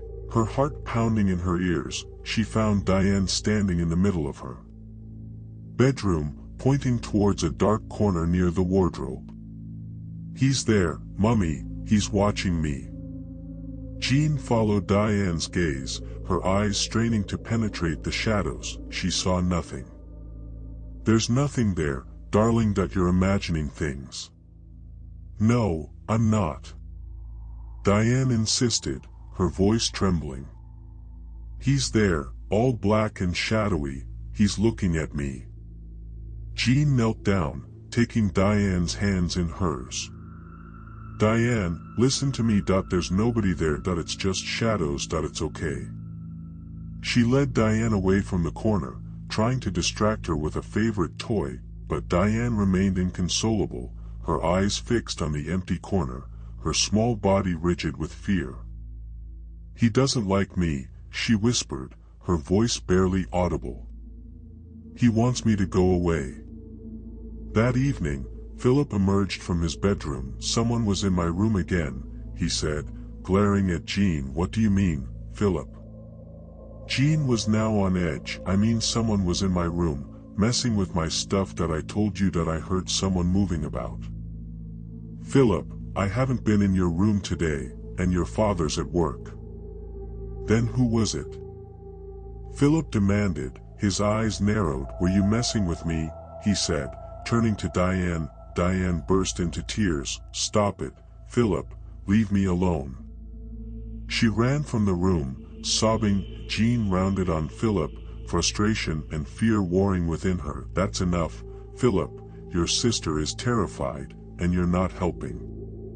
As Philip retreated to his room, Jean felt a profound sense of helplessness. She felt like her family was crumbling around her, and she didn't know how to stop it. The monk's shadow, real or imagined, had cast a dark pall over their lives, and Jean feared that it would never lift. Fury unleashed. Jean couldn't sleep. The house felt thick, heavy with a presence she couldn't define, but knew was malevolent. Even the rhythmic breathing of Joe beside her offered no comfort. Every creak of the floorboards, every sigh of the wind outside, sent a jolt of fear through her. She lay rigid, listening, her senses on high alert. Suddenly, a blood-curdling scream ripped through the silence. That it was Philip. Jean shot out of bed, Joe groaning and stirring beside her. "What the?" he mumbled, still half asleep. "Philip!" Jean yelled, already halfway to the door. They burst into Philip's room to a scene that defied all logic. Philip was suspended in mid-air, a foot above his bed, his eyes wide with terror, his body rigid. The bedclothes were tangled around his legs, seemingly trying to pull him back down. "Help me!" he shrieked, his voice cracking. Joe, jolted fully awake, stood frozen for a split second, his jaw slack. Then, instinct took over. He lunged forward, grabbing Philip's legs. He pulled with all his might, but it felt as if an invisible force was resisting him. Jean screamed again, a primal sound of pure terror. With a final, desperate heave, Joe managed to pull Philip down. He landed heavily on the bed, gasping for breath, clinging to his father like a lifeline. The room was silent, the air thick with an unspoken dread. What was that?" Joe stammered, his face paled as he looked at Jean, his eyes filled with disbelief. Jean could only shake her head, tears streaming down her face. I don't know. Philip, still trembling, pointed a shaking finger towards the corner of the room. It was him, the man. I saw him, just for a second, before I started floating. Joe scoffed, trying to regain control. Philip, you were dreaming that it was a nightmare. It wasn't a dream. Philip insisted, his voice rising in hysteria. I was awake, he was there. Before anyone could speak, a heavy book flew off the bookshelf, narrowly missing Joe's head. That it slammed against the wall, leaving a dent in the plaster. Then, a lamp toppled over, shattering on the floor. Chaos erupted. Jean screamed again, pulling Philip closer. Joe, his initial skepticism shattered, looked around wildly, his fists clenched as he felt a surge of protective rage building within him. Right, he roared, his voice shaking with anger and fear. Enough is enough. You want to fight? Let's have one. He strode towards the center of the room, his eyes scanning every corner. I don't know who you are, or what you are, but you're not welcome here. This is my house, and you're scaring my family. Get out. As if in response, a child's toy truck launched itself from the floor, hitting Joe squarely in the chest. That he stumbled backward, gasping for air. A volley of objects followed, pencils, coins, even a small, framed photograph of Diane. Jean, shielding Philip with her body, watched in horror as her husband stood his ground, shouting defiance at the unseen entity. Is that all you've got? He yelled, his voice hoarse. You think you can scare me? I'm not afraid of you. The air crackled with energy, the room grew colder, the shadows deeper. A low growl, like the sound of a wild animal, filled the space. Joe stood his ground, his eyes blazing with a mixture of fear and fury. Suddenly, a large armchair, normally too heavy for one person to lift, rose into the air. It hovered for a moment, then hurtled towards Joe with terrifying speed. Jean screamed Joe's name as the chair crashed into him, sending him sprawling across the room. He lay motionless, amidst the debris. The air thick with dust and a palpable sense of triumph. The house fell silent, the malevolent presence seeming to recede, leaving behind only the wreckage and the terrified family, now utterly alone. The medium's plea. The silence in the house pressed down on Jean, heavier and more suffocating than any physical weight. Joe still lay unconscious on the living room floor, a livid bruise blooming on his forehead. Philip was barricaded in his room, muttering about someone being inside with him. Jean felt utterly alone, adrift in a sea of terror. The arrival of Eleanor Vance was heralded by a sharp rap at the door, a sound that made Jean jump. Eleanor, a woman with kind eyes and a no-nonsense demeanor, stepped inside, her gaze immediately sweeping over the room. Good heavens, Eleanor breathed, her voice barely a whisper. The energy in here is intense, almost palpable. She carried a small, worn leather bag, from which she produced a handful of what looked like dried herbs, scattering them across the threshold. Protection, she murmured, more to herself than to Jean. Jean managed a weak smile, relief washing over her in a small wave. Thank you for coming, Eleanor. I don't know what to do. Eleanor placed a comforting hand on Jean's arm. Let's see what we can find out, shall we? Where is your husband? Jean explained what had happened, leading Eleanor to Joe. After a brief examination, Eleanor declared him to be merely unconscious, but advised calling a doctor. As Jean dialed the phone, Eleanor moved around the room, her eyes closed, her hands outstretched. She walked slowly, deliberately, like a blind woman navigating a familiar path. He's angry, she stated, her voice low and resonating. So very angry, and trapped. Jean shuddered. The monk, is that who it is? Eleanor nodded slowly. He was wronged, a long time ago, and he seeks retribution. The doctor arrived, examined Joe, and confirmed that he was concussed. That he advised keeping him awake and alert. Joe stirred groggily, blinking and clutching his head. When he saw Eleanor, his brow furrowed. "What's she doing here?" he mumbled, his voice thick with sleep. "She's here to help, Joe," Jean said gently. Joe scoffed. "Help? She's a charlatan, Jean. There's nothing wrong with this house that a good cleaning and some common sense can't fix." He struggled to sit up, waving away Jean's offer of assistance. Ignoring Joe's skepticism, Eleanor turned her attention towards the hallway. "I need to be alone," she said. "Somewhere quiet." Jean led her to the living room. Philip emerged from his room, his face pale and drawn. "I heard voices," he said accusingly, his eyes darting between Jean and Eleanor. "Someone was in my room." "No one was in your room, Philip," Jean said wearily. "Eleanor is here to help us." Philip glared at Eleanor, suspicion etched on his features. "Help us how?" "By pretending to talk to ghosts." He retreated back into his room, slamming the door behind him. Eleanor sighed. "Children are often more sensitive to these things," she observed. "But fear can cloud their judgment." She settled into a chair, closing her eyes. "I need quiet now," she repeated. Jean retreated to the kitchen, listening to Eleanor's soft murmuring. After what felt like an eternity, Eleanor spoke, her voice clear and strong. "He's here," she announced. "He's listening." Jean rushed back into the room, her heart pounding. "What does he want?" Eleanor's eyes were open now, but they seemed to look through Jean, focused on something beyond the visible world. "He speaks of injustice," she said, her voice taking on a deeper, more resonant tone. "Of betrayal. Of a life stolen from him." "Ask him his name," Jean pleaded. Eleanor paused, her brow furrowed. He does not wish to speak his name. It is a name that has been defiled, he says." She shuddered. "He was a man of God, a monk, but he was falsely accused and brutally punished." "What was he accused of?"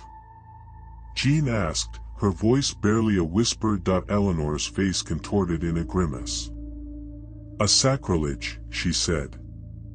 "A crime against the church. He swears he was innocent." "Can we help him?"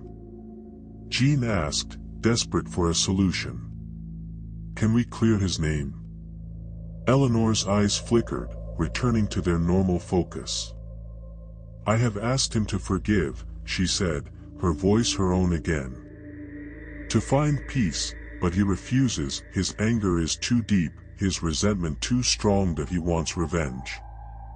Joe, who had been listening silently, finally exploded. "Revenge? This is ridiculous. It's all a load of rubbish. I'm going to work. I can't stand this nonsense." He grabbed his coat and stormed out of the house, slamming the door behind him. Jean watched him go, feeling a fresh wave of despair wash over her. She was alone again, facing an unseen enemy fueled by centuries of rage. Eleanor looked at Jean with sympathy. "He is hurting," she said softly. "Fear makes people act in strange ways." She patted Jean's hand. "Do not lose hope. We must find a way to reach him. To make him understand that his anger is only hurting him more. But," she added, her voice grave, "it will not be easy." A light in the darkness. Jean was a taut wire in the darkness, each settling sound of the old house a jagged shard against her raw nerves. Beside her, Joe's untroubled snores were a world away. Philip was silent, for the moment, yet a tangible dread pressed down, heavy as a shroud, a sense of unseen malice permeating the room. Eleanor's ominous prediction clawed at her. He seeks retribution. Retribution for what, and could they possibly defend against it? Then, a small, muffled sound cut through the stillness. "Someone's here. I know it. I can feel them watching." Jean bolted upright, blindly reaching for the lamp. A harsh light blazed, unwelcome and intrusive. Philip was sitting rigidly, his eyes reflecting terror. "It's all right, son," Joe grumbled, struggling awake. "Just a nightmare." "It wasn't a dream," Philip insisted, his small voice shaky. "Someone was right here, staring at me." Jean knelt, gathering him close. "It's all right, my darling. Mummy's here. Daddy's here. Nothing can touch you." A fragile promise she desperately willed to be true. Joe sat up, scrubbing at his eyes. "Jean, you're feeding his anxiety. It's just his imagination running wild." His dismissive tone scraped against her last nerve. "Imagination?" Jean retorted, her voice sharp. "Joe, did you conveniently forget Eleanor's warning? The bizarre occurrences yesterday? This isn't some childish fancy." Joe sighed, raking his fingers through his hair. "Look, I'm already running late. Let's not rehash this, please." He swung his legs out of bed, his movements conveying weary exasperation. As he dressed, Jean watched, a cold premonition tightening her insides that he was retreating into staunch denial, erecting barriers against the truth, and she felt devastatingly alone in the face of this escalating horror. Later, with Joe gone and Philip momentarily lost in the vibrant world of cartoons, Eleanor arrived, her face a roadmap of worry, yet her eyes held a resolute spark. "We need a different tack, Jean," she stated, her voice unwavering. "We can't combat fury with fury. We need to extend compassion." Jean stared, perplexed. "Compassion? After all the torment he's inflicted? He's consumed by pain, Jean. A deep, festering wound. That's the root of this. We must connect with him, offer absolution."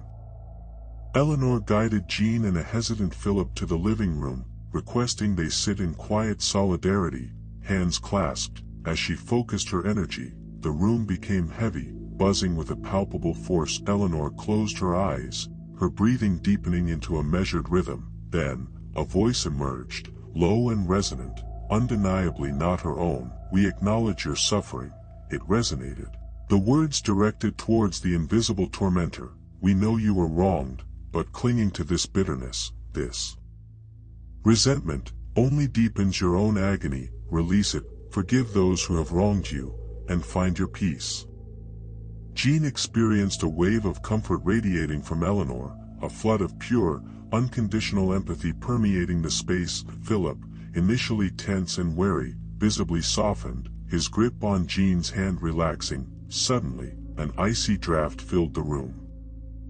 A guttural growl echoed from the hallway, a sound of profound, tormented anguish. The temperature plummeted, raising gooseflesh. The very air crackled with static. Jean steeled herself, anticipating a brutal attack. Instead, a wave of profound sorrow engulfed her, so overwhelming it brought tears stinging her eyes. It was as if she were experiencing the monk's devastation, his betrayal, his utter despair.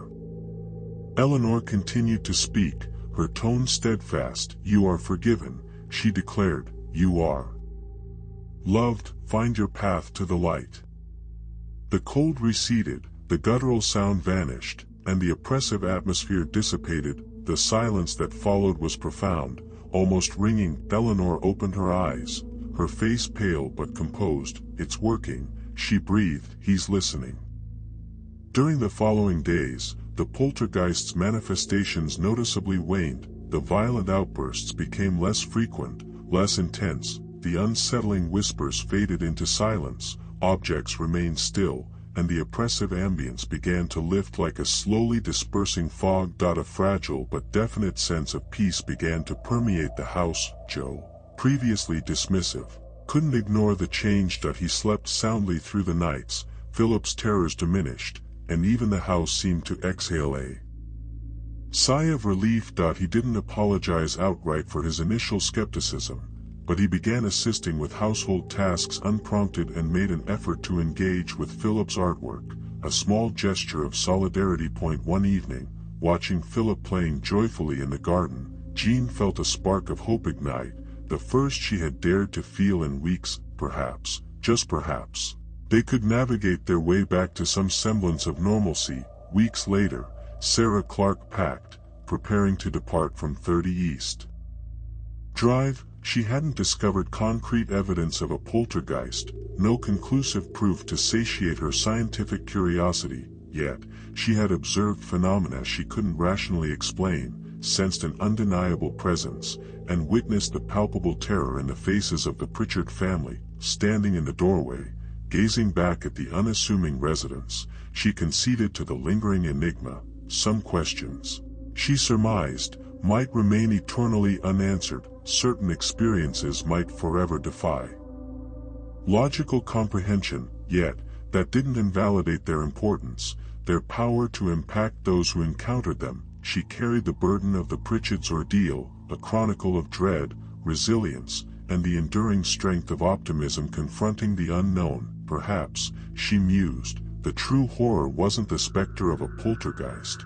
but the manner in which it fractured a family, undermined their faith in one another, and compelled them to confront the darkest recesses of their own psyches. Sarah understood that her time spent at 30 East Drive had irrevocably altered her. She would persist in her quest for answers, seek rational explanations for the inexplicable. However, she would also embrace a newfound reverence for the enigmas beyond the realm of science, the secrets whispering in the shadows, and the enduring potency of faith. She stepped into the sunlight, leaving behind the shadows of 30 East Drive, yet forever carrying its mysteries in her soul.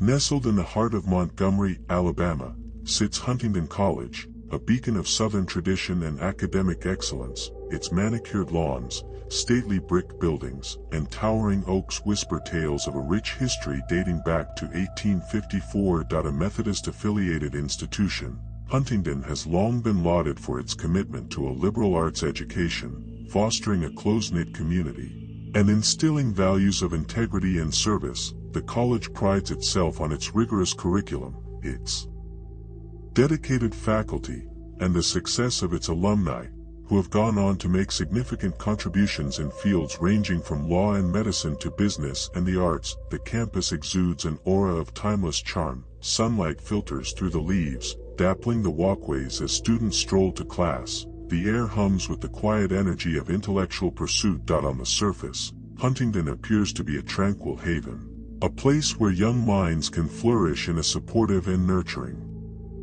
environment. Brochures highlight the college's commitment to student well-being, showcasing its counseling services, wellness programs, and vibrant campus life. Parents, drawn to Huntingdon's reputation and picturesque setting, entrust their children to its care, confident that they will receive a top-notch education and develop into well-rounded individuals. But beneath this veneer of idyllic Southern gentility, a darker current flows. It's a current of whispers and hushed tones, of furtive glances and shared anxieties, for within the hallowed halls of Huntingdon, a different kind of story is told, a story not found in the college's official publications or recruitment materials. This is a story passed down through generations of students, a chilling tale of loss, isolation, and a lingering presence that refuses to be forgotten. These stories often surface late at night, after the library doors have closed and the last professor has turned off the lights in his office. They're shared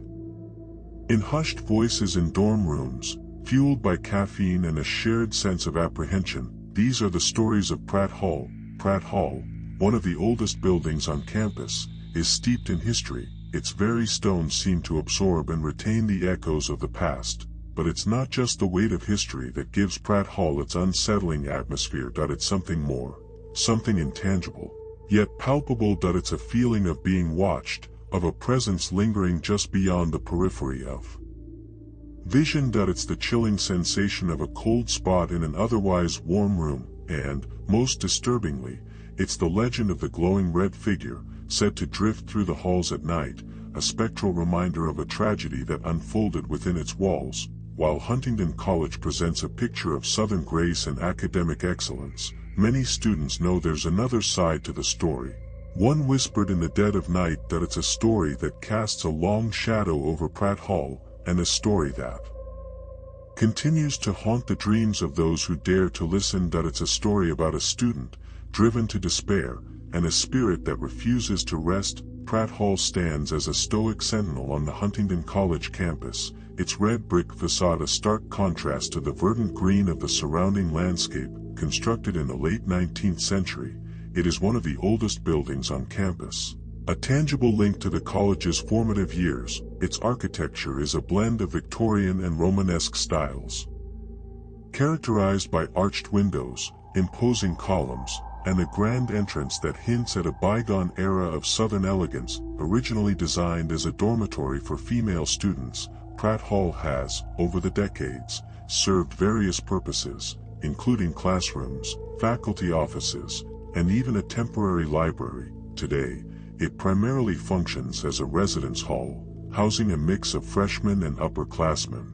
Alongside a few seminar rooms tucked away on the upper floors, the building's interior reflects its age and history. The long, echoing hallways are lined with dark wood paneling, worn smooth by the touch of countless hands. The floors creak underfoot, each step a subtle reminder of the passage of time. Sunlight streams through the tall windows, illuminating dust motes dancing in the air, creating an almost ethereal atmosphere. Yet, despite the natural light, there's a certain dimness that pervades the building.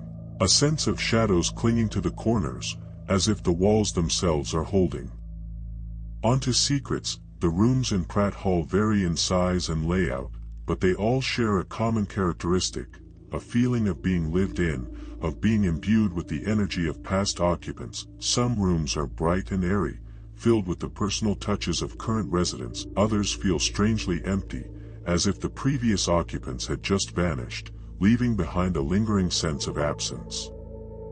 But it's not just the age and architecture that contribute to Pratt Hall's unsettling atmosphere. It's the stories that have accumulated over the years, the whispers of strange occurrences and unexplained phenomena that have cemented its reputation as the most haunted building on campus. Students report hearing disembodied footsteps in the hallways late at night, when the building is supposedly empty.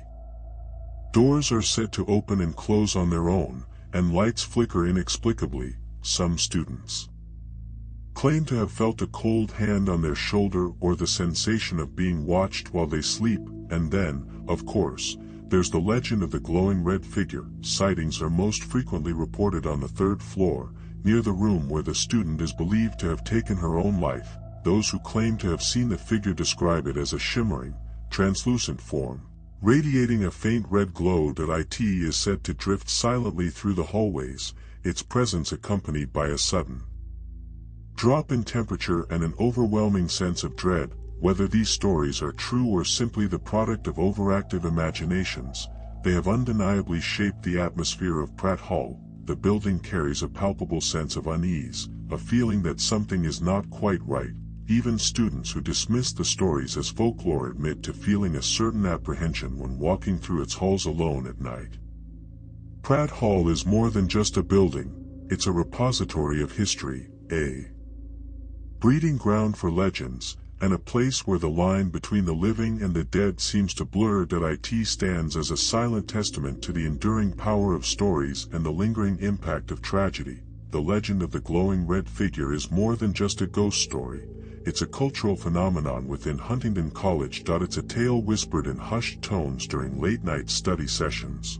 A chilling narrative that both terrifies and captivates students. It's the reason why some avoid Pratt Hall altogether after dark, and why others dare each other to spend a night alone on the 3rd floor. It's a story that has been embellished and altered over the years, yet its core elements remain remarkably consistent, passed down through generations of students like a dark inheritance. The figure itself is consistently described as a translucent, vaguely humanoid shape, radiating a soft, crimson glow.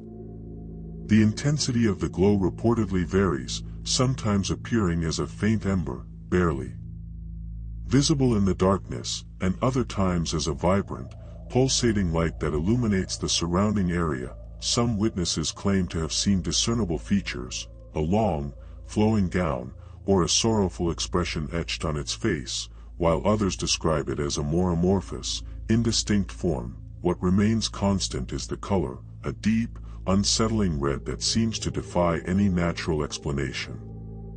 Sightings are most frequently reported in the hallways of the third floor, particularly near room 313, the room where the student, whose name has been lost to time, is believed to have ended her life. However, the figure has also been spotted on the stairwells, in the common areas, and even occasionally on the lower floors. There seems to be no rhyme or reason to its appearances. It appears seemingly at random, often when least expected. The experiences associated with the sightings are equally unsettling. Many students report a sudden and dramatic drop in temperature, a bone-chilling cold that penetrates deep into their marrow. Others describe a feeling of intense dread and oppression, a sense of being overwhelmed by sadness and despair. Some have even reported physical sensations, such as a tingling on the back of their neck or the feeling of being touched by an unseen hand. Beyond the specific sightings, there's a general feeling of unease that pervades Pratt Hall, a sense that something is not quite right.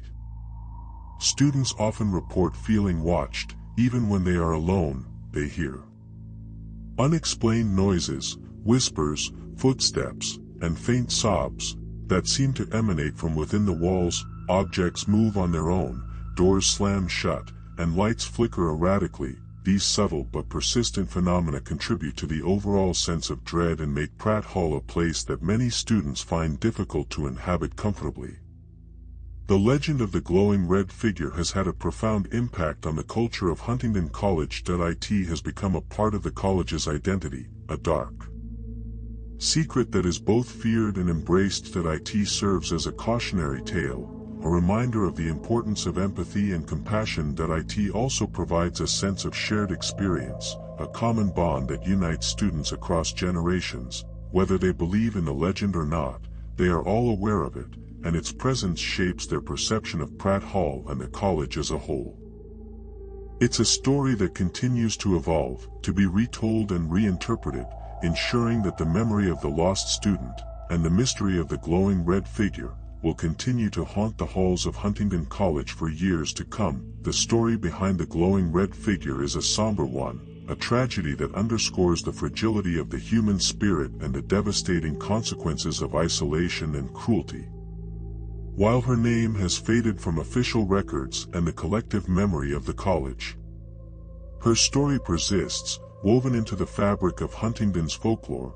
What we know of her comes from fragmented accounts, whispers passed down through generations of students, and the lingering emotional residue that permeates Pratt Hall. It is a story we must approach with sensitivity, recognizing the profound pain and suffering she endured. She was, by all accounts, an outsider. A scholarship student from a small, rural town, she arrived at Huntingdon with dreams of a brighter future, a yearning for knowledge, and a quiet hope of finding her place in the world. However, she quickly discovered that the hallowed halls of Huntingdon, with its emphasis on Southern gentility and social standing, could be a difficult place to navigate for someone who didn't quite fit the mold. She was different, perhaps she was shy, or perhaps her clothes were not as fashionable as those of her peers.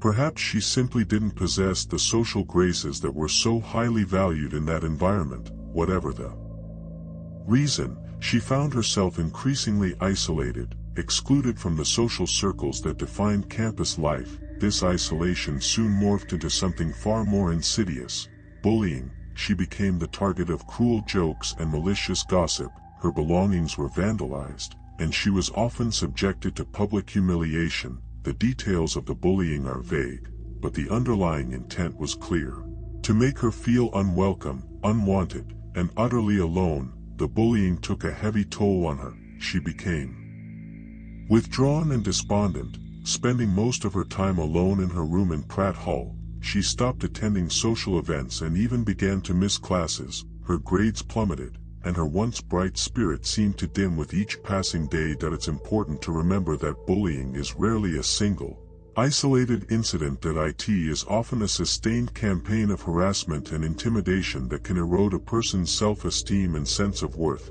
For this young woman, the constant barrage of negativity proved to be too much to bear. Tragically, one night, she took her own life in her room on the third floor of Pratt Hall. The circumstances surrounding her death were shrouded in secrecy, and the college administration, eager to avoid scandal, quickly swept the incident under the rug. Her family was notified, and her belongings were quietly removed. Her name was erased from the college's records, as if she had never existed. But her story, and her spirit, refused to be silenced. Soon after her death, students began reporting strange occurrences in Pratt Hall. Whispers, footsteps, and unexplained noises filled the hallways, and then, there were the sightings of the glowing red figure, a spectral reminder of the tragedy that had unfolded within those walls. The legend of the glowing red figure is, in many ways, a manifestation of the guilt and remorse felt by those who contributed to her suffering. It is a symbol of the lasting impact of bullying and the importance of creating a more compassionate and inclusive community. It serves as a reminder that even in the most idyllic of settings, darkness can lurk beneath the surface, and that we must all be vigilant in protecting those who are vulnerable and alone. Her story is a call to action, a plea for empathy, and a testament to the enduring power of the human spirit, even in the face of unimaginable adversity. The stories surrounding Pratt Hall aren't just vague rumors, they are deeply personal accounts shared by students who claim to have experienced the paranormal firsthand. These narratives, passed down through generations, form the backbone of the legend and contribute significantly to the building's eerie reputation. While individual details may vary, certain recurring elements lend credence to the belief that something truly unusual is happening within those walls. Sarah, a recent graduate who lived in Pratt Hall during her freshman year, recalls a chilling encounter on the 3rd floor. It was late, maybe around 2 a.m., she recounts. I was heading back to my room after studying in the common area. The hallway was completely silent, and the only light came from the dim emergency lights. As I passed room 313, I felt this intense cold, like a wave washing over me. Then, I saw it. A faint, red glow emanating from under the door. It wasn't a reflection or anything like that. It was like the light was coming from inside the room. I froze. I couldn't move. Then, the light flickered and disappeared. I ran back to my room and didn't leave until morning. Another student, Michael, who lived on the 2nd floor of Pratt Hall several years ago, describes a different kind of experience. I never saw the glowing red figure, he says, but I heard things all the time, footsteps in the hallway when no one was there, whispers that seemed to come from inside my room. One night, I woke up to find all the drawers in my dresser open. I was the only one in the room, and I'm certain I didn't open them. It was creepy. I didn't sleep well in that room. Emily, a current resident of Pratt Hall, shares a story about a shared experience with her roommate. We were both studying at our desks one evening, she explains. Suddenly, the temperature in the room dropped dramatically. We could see our breath. Then, the light started flickering, and we heard a faint sob coming from the corner of the room. We both looked at each other, terrified. The sobbing continued for a few minutes, then stopped as suddenly as it began. The temperature returned to normal, and the light stopped flickering. We were both so shaken up that we couldn't sleep that night. These are just a few examples of the many stories that circulate among Huntingdon College students. While some dismiss them as the product of overactive imaginations or sleep deprivation, others believe they are evidence of a genuine haunting. What is undeniable is the consistency of these accounts, the shared details that suggest a common source. The reported experiences often involve sudden drops in temperature, a bone-chilling cold that seems to appear out of nowhere, unexplained noises, footsteps, whispers, sobs, and other sounds that cannot be attributed to any natural source, visual phenomena, flickering lights, moving objects, and, of course, the glowing red figure itself, feelings of unease, a sense of being watched, a feeling of dread, and an overwhelming sense of sadness. These first-hand accounts, while anecdotal, provide a compelling glimpse into the unsettling atmosphere of Pratt Hall and contribute to the enduring legend of the glowing red figure. They are the stories that keep the legend alive, passed down from student to student, ensuring that the memory of the lost student, and the mystery of her lingering presence, will continue to haunt the halls of Huntingdon College. They also raise questions about the nature of reality, the power of belief, and the enduring impact of trauma, while the legend of the glowing red figure and the anecdotal accounts of paranormal activity in Pratt Hall hold a significant place in Huntingdon College lore. It's crucial to acknowledge that not everyone subscribes to these beliefs. Skeptical voices offer alternative explanations for the reported phenomena, often attributing them to psychological factors, environmental conditions, or simply the power of suggestion. These counter-narratives provide a valuable perspective, encouraging critical thinking and a balanced understanding of the Pratt Hall mystery. Dr. Emily Carter, a psychology professor at Huntingdon, suggests that mass hysteria and suggestibility could play a significant role in the reported sightings. When a story like this becomes so deeply ingrained in the culture of a place, it can influence people's perceptions, she explains. Students who are already aware of the legend may be more likely to interpret ambiguous stimuli, shadows, noises, temperature fluctuations, as evidence of paranormal activity. The power of suggestion is very real, and it can lead people to genuinely believe they are experiencing something supernatural. John, a maintenance worker who has been employed at Huntingdon for over 20 years, offers a more pragmatic explanation. Pratt Hall is an old building, he says. It's got its quirks. The plumbing is ancient, the wiring is unreliable, and the heating system is prone to fluctuations. Those unexplained noises could be pipes expanding and contracting, the flickering lights, probably just faulty wiring, and the cold spots, drafts. Plain and simple, people like to jump to supernatural conclusions, but sometimes the simplest explanation is the most likely. Sarah Miller, a senior at Huntingdon and a self-described skeptic, believes that the legend of the glowing red figure is simply a form of folklore. It's a good story, she admits, but that's all it is. People like to be scared, and ghost stories are a way of dealing with anxieties and uncertainties. That I think the legend of the glowing red figure is a way for students to process the pressures of college life and the fear of failure. It's a collective coping mechanism, a way of bonding over a shared experience, even if that experience isn't real.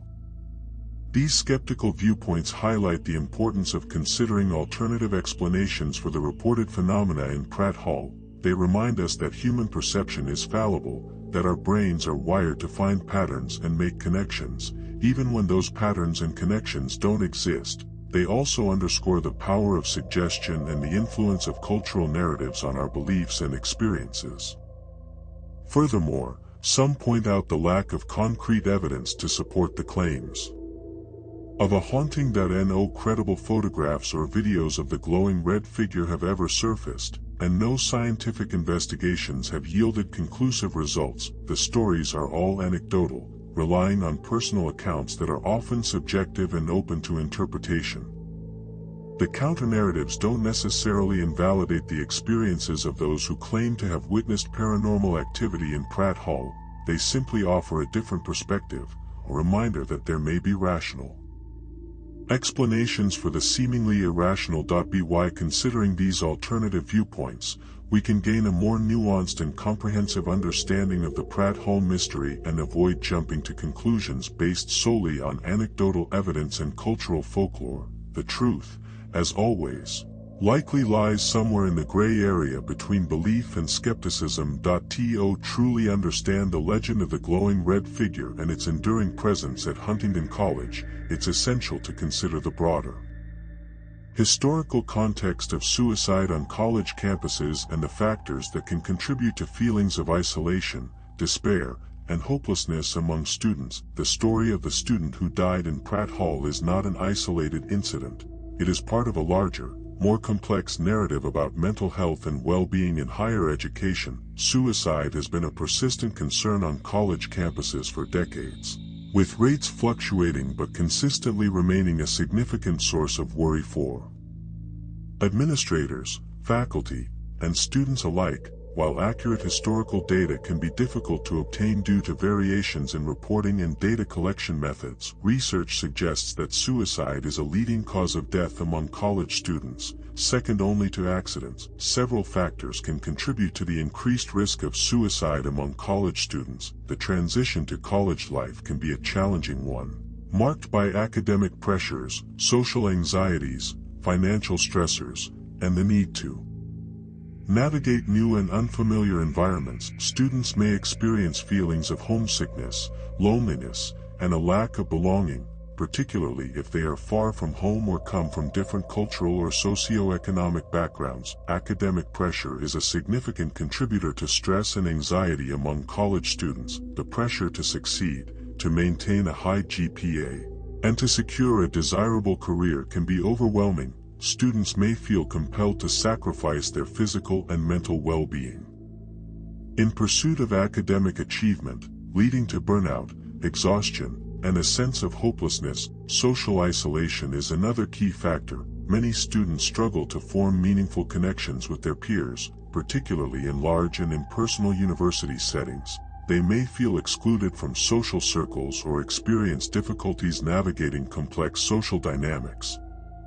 The rise of social media has also contributed to feelings of isolation, as students compare themselves to the curated online personas of their peers, leading to feelings of inadequacy and low self-esteem. Financial stress can also take a heavy toll on students' mental health. Many students struggle to afford tuition, housing, and other essential expenses, forcing them to work long hours while juggling their academic responsibilities. Financial worries can lead to anxiety, depression, and a sense of hopelessness about the future. Furthermore, mental health stigma remains a significant barrier to seeking help. Many students are reluctant to seek counseling or mental health services due to fear of judgment, discrimination, or the perception that they are weak or inadequate. This stigma can prevent students from getting the support they need, leading to a worsening of their mental health and an increased risk of suicide. The story of the student who died in Pratt Hall is a tragic reminder of the importance of addressing mental health issues on college campuses. It underscores the need for increased awareness, improved access to mental health services, and a more compassionate and supportive campus culture. Colleges and universities must create environments where students feel safe and comfortable seeking help, where mental health is destigmatized, and where students are empowered to support one another. By understanding the historical context of suicide on college campuses and the factors that contribute to student distress, we can gain a deeper appreciation for the significance of the Pratt Hall legend and its enduring message about the importance of empathy, compassion, and connection. The story serves as a powerful reminder that we must all be vigilant in protecting the mental health and well-being of our students and creating a more inclusive and supportive campus community. Given the enduring nature of the Pratt Hall legend, it's no surprise that numerous attempts have been made to investigate the alleged haunting, ranging from amateur paranormal investigations conducted by students to more formal inquiries by journalists and researchers. While none of these investigations have yielded definitive proof of paranormal activity, they have added layers to the story and provided valuable insights into the phenomenon. One of the earliest documented investigations occurred in the late 1970s, when a group of students, armed with tape recorders, cameras, and a Ouija board, spent several nights in Pratt Hall attempting to communicate with the spirit of the deceased student. According to their accounts, they experienced several unexplained phenomena, including sudden temperature drops, disembodied voices, and the movement of objects. However, their findings were largely dismissed as the product of youthful enthusiasm and a lack of scientific rigor. In the 1990s, a local newspaper reporter conducted a more formal investigation, interviewing students, faculty, and staff about their experiences in Pratt Hall. The reporter also consulted with paranormal experts, who used various techniques, such as EMF meters and infrared cameras, to detect any unusual activity. While the experts were unable to capture any definitive evidence of a haunting, they did note several anomalies, including elevated EMF readings in certain areas of the building and unusual temperature fluctuations. The reporter's article, while inconclusive, helped to further solidify Pratt Hall's reputation as the most haunted building on campus in more recent years. Several student groups have undertaken paranormal investigations as part of academic projects or extracurricular activities. These investigations have typically involved the use of more sophisticated equipment, such as digital voice recorders, motion sensors, and night vision cameras, while some students have reported capturing unexplained sounds or images. Their findings have generally been met with skepticism by the scientific community. One particularly notable investigation was conducted by a group of physics students who attempted to debunk the legend of the glowing red figure using scientific methods. They hypothesized that the reported sightings could be attributed to natural phenomena, such as ball lightning or the reflection of light from nearby sources. They conducted extensive measurements of the building's electrical and magnetic fields, as well as its thermal properties, but were unable to find any evidence to support their hypothesis. While they didn't prove the existence of a ghost, they also couldn't rule it out entirely. In addition to these formal investigations, many students have conducted their own informal experiments, such as spending nights alone in Pratt Hall or attempting to communicate with the spirit using various methods. These experiments have often yielded unsettling experiences, but their anecdotal nature makes it difficult to draw any firm conclusions. Overall, the investigations into the Pratt Hall haunting have been largely inconclusive. While many individuals have reported experiencing unexplained phenomena, none of the investigations have produced definitive proof of paranormal activity. However, the investigations have served to keep the legend alive and have provided valuable insights into the psychology of belief and the enduring fascination with the supernatural. They also highlight the challenges of investigating paranormal claims using scientific methods and the limitations of relying solely on anecdotal evidence. The mystery of Pratt Hall, it seems, remains unsolved. Beyond the possibility of genuine paranormal activity, psychological explanations offer compelling alternative interpretations for the reported sightings and experiences in Pratt Hall. These explanations delve into the complexities of human perception, the power of suggestion, and the influence of shared narratives on our beliefs and experiences. Understanding these psychological factors can shed light on why the legend of the glowing red figure has persisted for so long and why so many students claim to have witnessed the unexplainable. One key concept is suggestibility, the tendency to accept and act on the suggestions of others. In the context of Pratt Hall, the pervasive legend of the haunting can create a highly suggestible environment.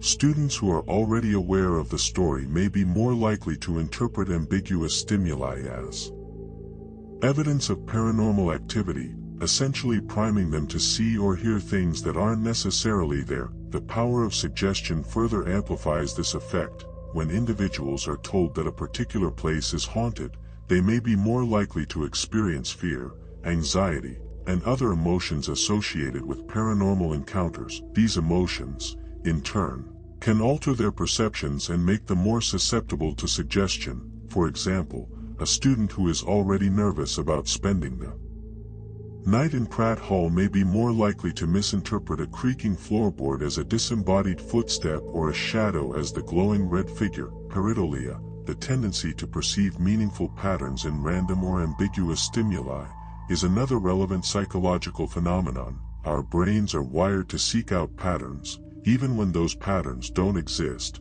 This can lead us to see faces in clouds, hear voices in static, or perceive ghostly figures in dimly lit hallways. In Pratt Hall, students may be inadvertently projecting their expectations and anxieties onto their surroundings, leading them to see the glowing red figure in shadows or reflections. The impact of shared narratives on perception is also crucial to consider. The legend of the glowing red figure is not just an individual belief, it's a collective narrative that has been passed down through generations of students. This shared narrative shapes their expectations, influences their interpretations of events, and reinforces the belief that Pratt Hall is haunted. The more the story is told and retold, the more ingrained it becomes in the collective consciousness of the Huntingdon College community. Furthermore, the emotional state of the observer can significantly impact their perception. Students who are stressed, anxious, or sleep-deprived may be more prone to hallucinations or misinterpretations of sensory information. The pressures of college life, coupled with the unsettling atmosphere of Pratt Hall, can create a perfect storm of psychological factors that contribute to the reported sightings. It's important to note that these psychological explanations do not necessarily invalidate the experiences of those who claim to have witnessed paranormal activity in Pratt Hall. Rather, they offer a different framework for understanding those experiences. They suggest that the sightings may be the result of complex interactions between individual psychology, cultural narratives, and environmental factors. By considering these psychological explanations, we can gain a more nuanced and comprehensive understanding of the Pratt Hall mystery. We can appreciate the power of suggestion, the influence of shared narratives, and the complexities of human perception. While the possibility of genuine paranormal activity cannot be entirely ruled out, these psychological factors provide a compelling alternative explanation for the enduring legend of the glowing red figure and the unsettling experiences reported by students at Huntingdon College. Despite all the investigations, the first-hand accounts, the skeptical viewpoints, and the psychological explanations, the mystery of Pratt Hall remains stubbornly unresolved. The question of whether the glowing red figure is a genuine ghost, a product of folklore, or something else entirely continues to linger, defying easy answers and fueling the enduring fascination with the building. Is it a ghost? Could the sightings be evidence of a spirit trapped between worlds? Unable to find peace after a tragic and untimely death, is the glowing red figure a manifestation of the student's pain, her anger, her lingering presence in the place where she suffered so much? While there is no scientific evidence to support this theory, the consistency of the reported sightings and the intensity of the emotions associated with them suggest that something unusual may be occurring in Pratt Hall. Or is it a legend? Could the story of the glowing red figure be a form of folklore, a collective narrative that has been embellished and altered over time, serving as a cautionary tale and a way for students to process their anxieties and fears? Could the sightings be the result of suggestibility, pareidolia, and the power of suggestion, as skeptical voices suggest? While these explanations offer a rational framework for understanding the phenomenon, they don't fully account for the emotional resonance of the legend or the deeply personal experiences of those who claim to have witnessed the unexplainable. Perhaps it is something else entirely. Could the sightings be the result of environmental factors, such as unusual electromagnetic fields or infrasound, that are affecting the perceptions of those who inhabit Pratt Hall? Could the building itself be somehow influencing the collective consciousness of the students, creating a shared hallucination or a mass delusion? These possibilities, while speculative, highlight the complexity of the human mind and the potential for our environment to shape our beliefs and experiences. Regardless of the explanation, one thing remains clear.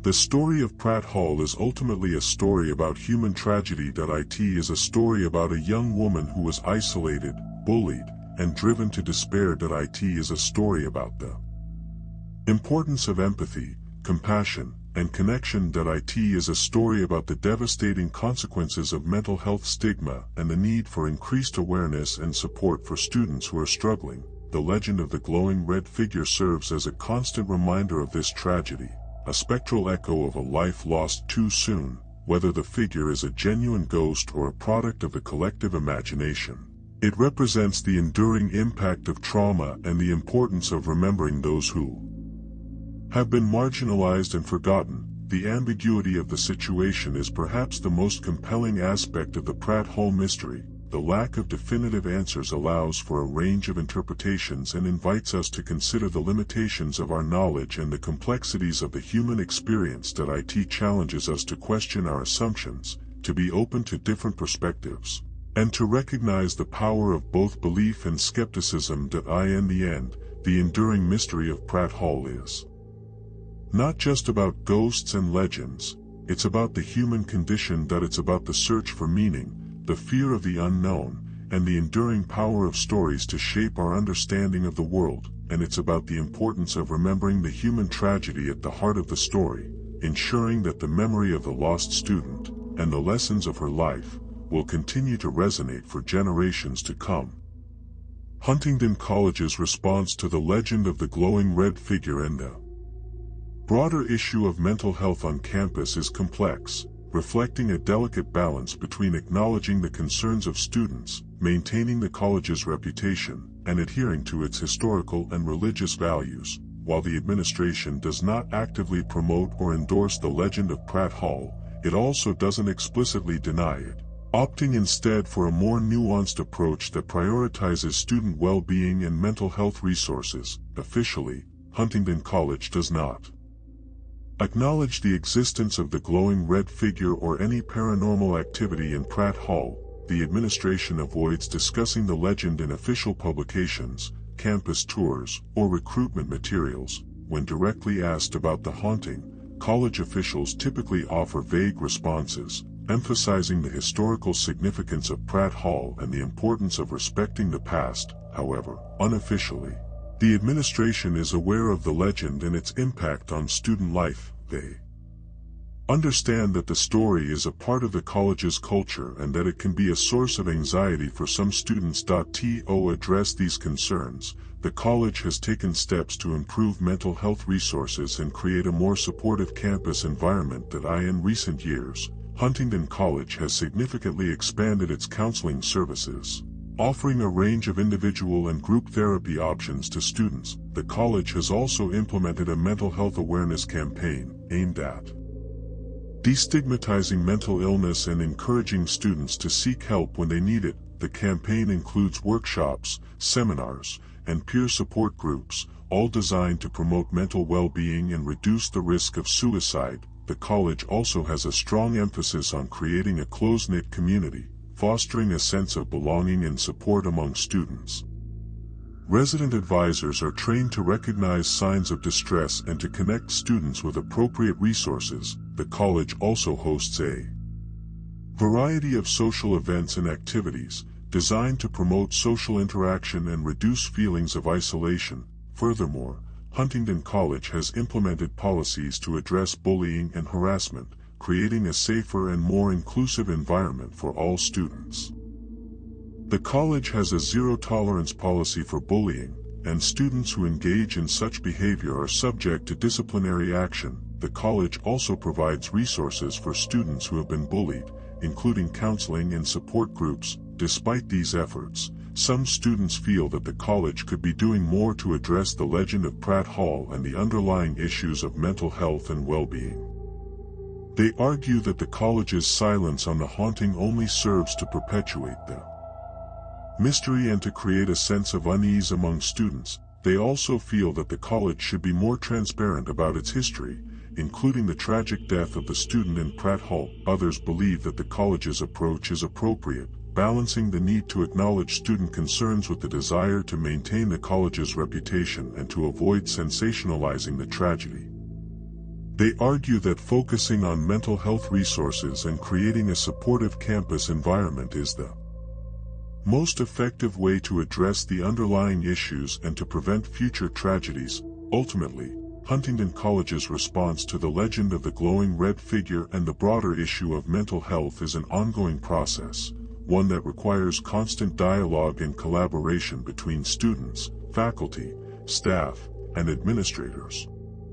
The college must continue to strive to create a campus environment where students feel safe, supported, and empowered to seek help when they need it. The memory of the student who died in Pratt Hall serves as a constant reminder of the importance of this work and the enduring need for empathy, compassion, and understanding. The legend of the glowing red figure has had a profound and lasting impact on the Huntingdon College community, shaping student culture in subtle but significant ways. It's more than just a ghost story, it's a cultural touchstone, a shared narrative that influences how students perceive their environment, interact with one another, and understand the college's history. The legend's legacy is complex, encompassing elements of fear, fascination, camaraderie, and a growing awareness of mental health issues. The most obvious impact of the legend is the pervasive sense of unease that surrounds Pratt Hall. For many students, the building is more than just a dormitory or a classroom.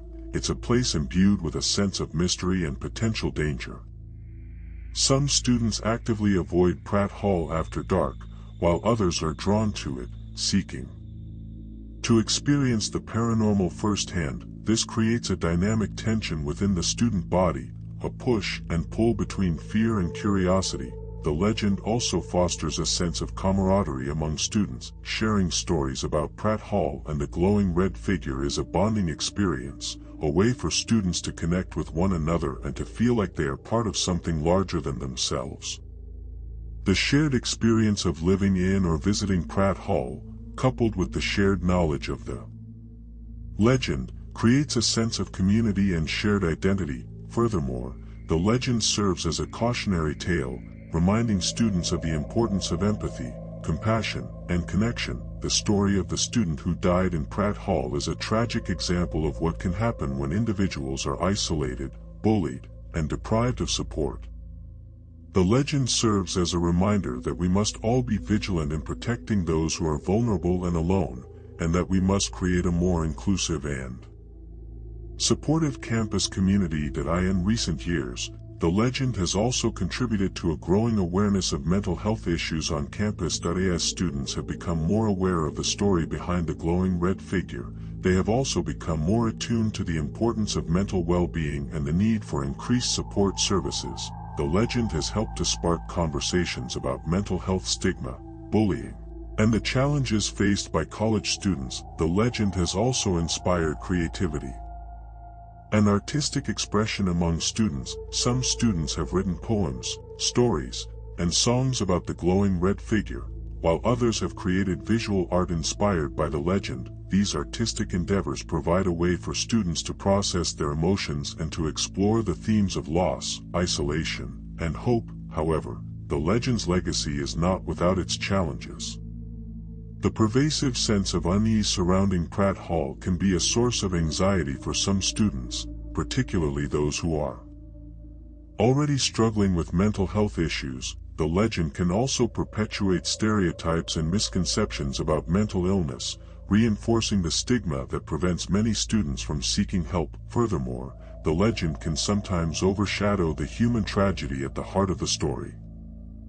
It's important to remember that the glowing red figure is not just a ghost story, it's a reminder of a real person who suffered and died. It's crucial to approach the legend with sensitivity and respect, ensuring that the memory of the lost student is honored and that the lessons of her life are not forgotten. Ultimately, the legacy of the legend of the glowing red figure is complex and multifaceted. It has shaped student culture in profound ways, fostering a sense of community, inspiring creativity, and raising awareness of mental health issues. While the legend can be a source of fear and anxiety, it also serves as a reminder of the importance of empathy, compassion, and connection. By embracing the legend with sensitivity and respect, the Huntington College community can continue to learn from the past and to create a more inclusive and supportive future. And so, we return to the central mystery, the glowing red figure of Pratt Hall. Despite the investigations, the debates, the psychological analyses, and the college's own attempts to address the situation, the question remains: what is it? Is it a ghost, a legend, or something else entirely? The answer, it seems, will forever remain elusive, shrouded in ambiguity and speculation. The enduring presence of the glowing red figure in the collective imagination of Huntington College is undeniable. It's a story that has been passed down through generations of students, shaping their perceptions of Pratt Hall and the college as a whole. It's a story that continues to evolve, to be retold and reinterpreted, ensuring that the memory of the lost student, and the mystery of her lingering presence, will continue to haunt the halls for years to come. Even those who dismiss the legend as folklore or mass hysteria cannot deny its power to evoke a sense of unease and wonder. The stories of unexplained noises, sudden temperature drops, and fleeting glimpses of a crimson glow linger in the mind, defying easy explanation and prompting us to question the nature of reality itself. The lack of definitive answers only adds to the mystery. The ambiguity allows for a range of interpretations, inviting us to consider the limitations of our knowledge and the complexities of the human experience. It challenges us to be open to different perspectives and to recognize the power of both belief and skepticism. But beyond the paranormal speculation and the psychological analyses, the story of Pratt Hall is ultimately a story about human tragedy. It's a story about a young woman who was isolated, bullied, and driven to despair. It's a story about the importance of empathy, compassion, and connection. It's a story about the devastating consequences of mental health stigma and the need for increased awareness and support for students who are struggling. The glowing red figure, whether real or imagined, serves as a constant reminder of this tragedy, a spectral echo of a life lost too soon. It is a symbol of the lasting impact of trauma and the importance of remembering those who have been marginalized and forgotten. As we leave Huntingdon College and the lingering mystery of Pratt Hall, we are left with a sense of unease and a multitude of unanswered questions. What really happened in room 313? What is the source of the glowing red figure? And what can we learn from this story to create a more compassionate and supportive world? These questions, like the legend itself, will likely continue to haunt the halls of Huntingdon College for years to come, and perhaps, that is as it should be, for in remembering the past, we can strive to create a better future, one where empathy, compassion, and understanding triumph over isolation, cruelty, and despair. The story of the glowing red figure serves as a powerful reminder of this enduring need, a call to action that resonates far beyond the walls of Pratt Hall and the campus of Huntingdon College. So, the next time you find yourself walking through an old building, late at night, listen closely. You never know what stories the walls might be whispering, and you never know what lingering presence might be watching from the shadows, radiating a faint, unsettling glow. The mystery endures.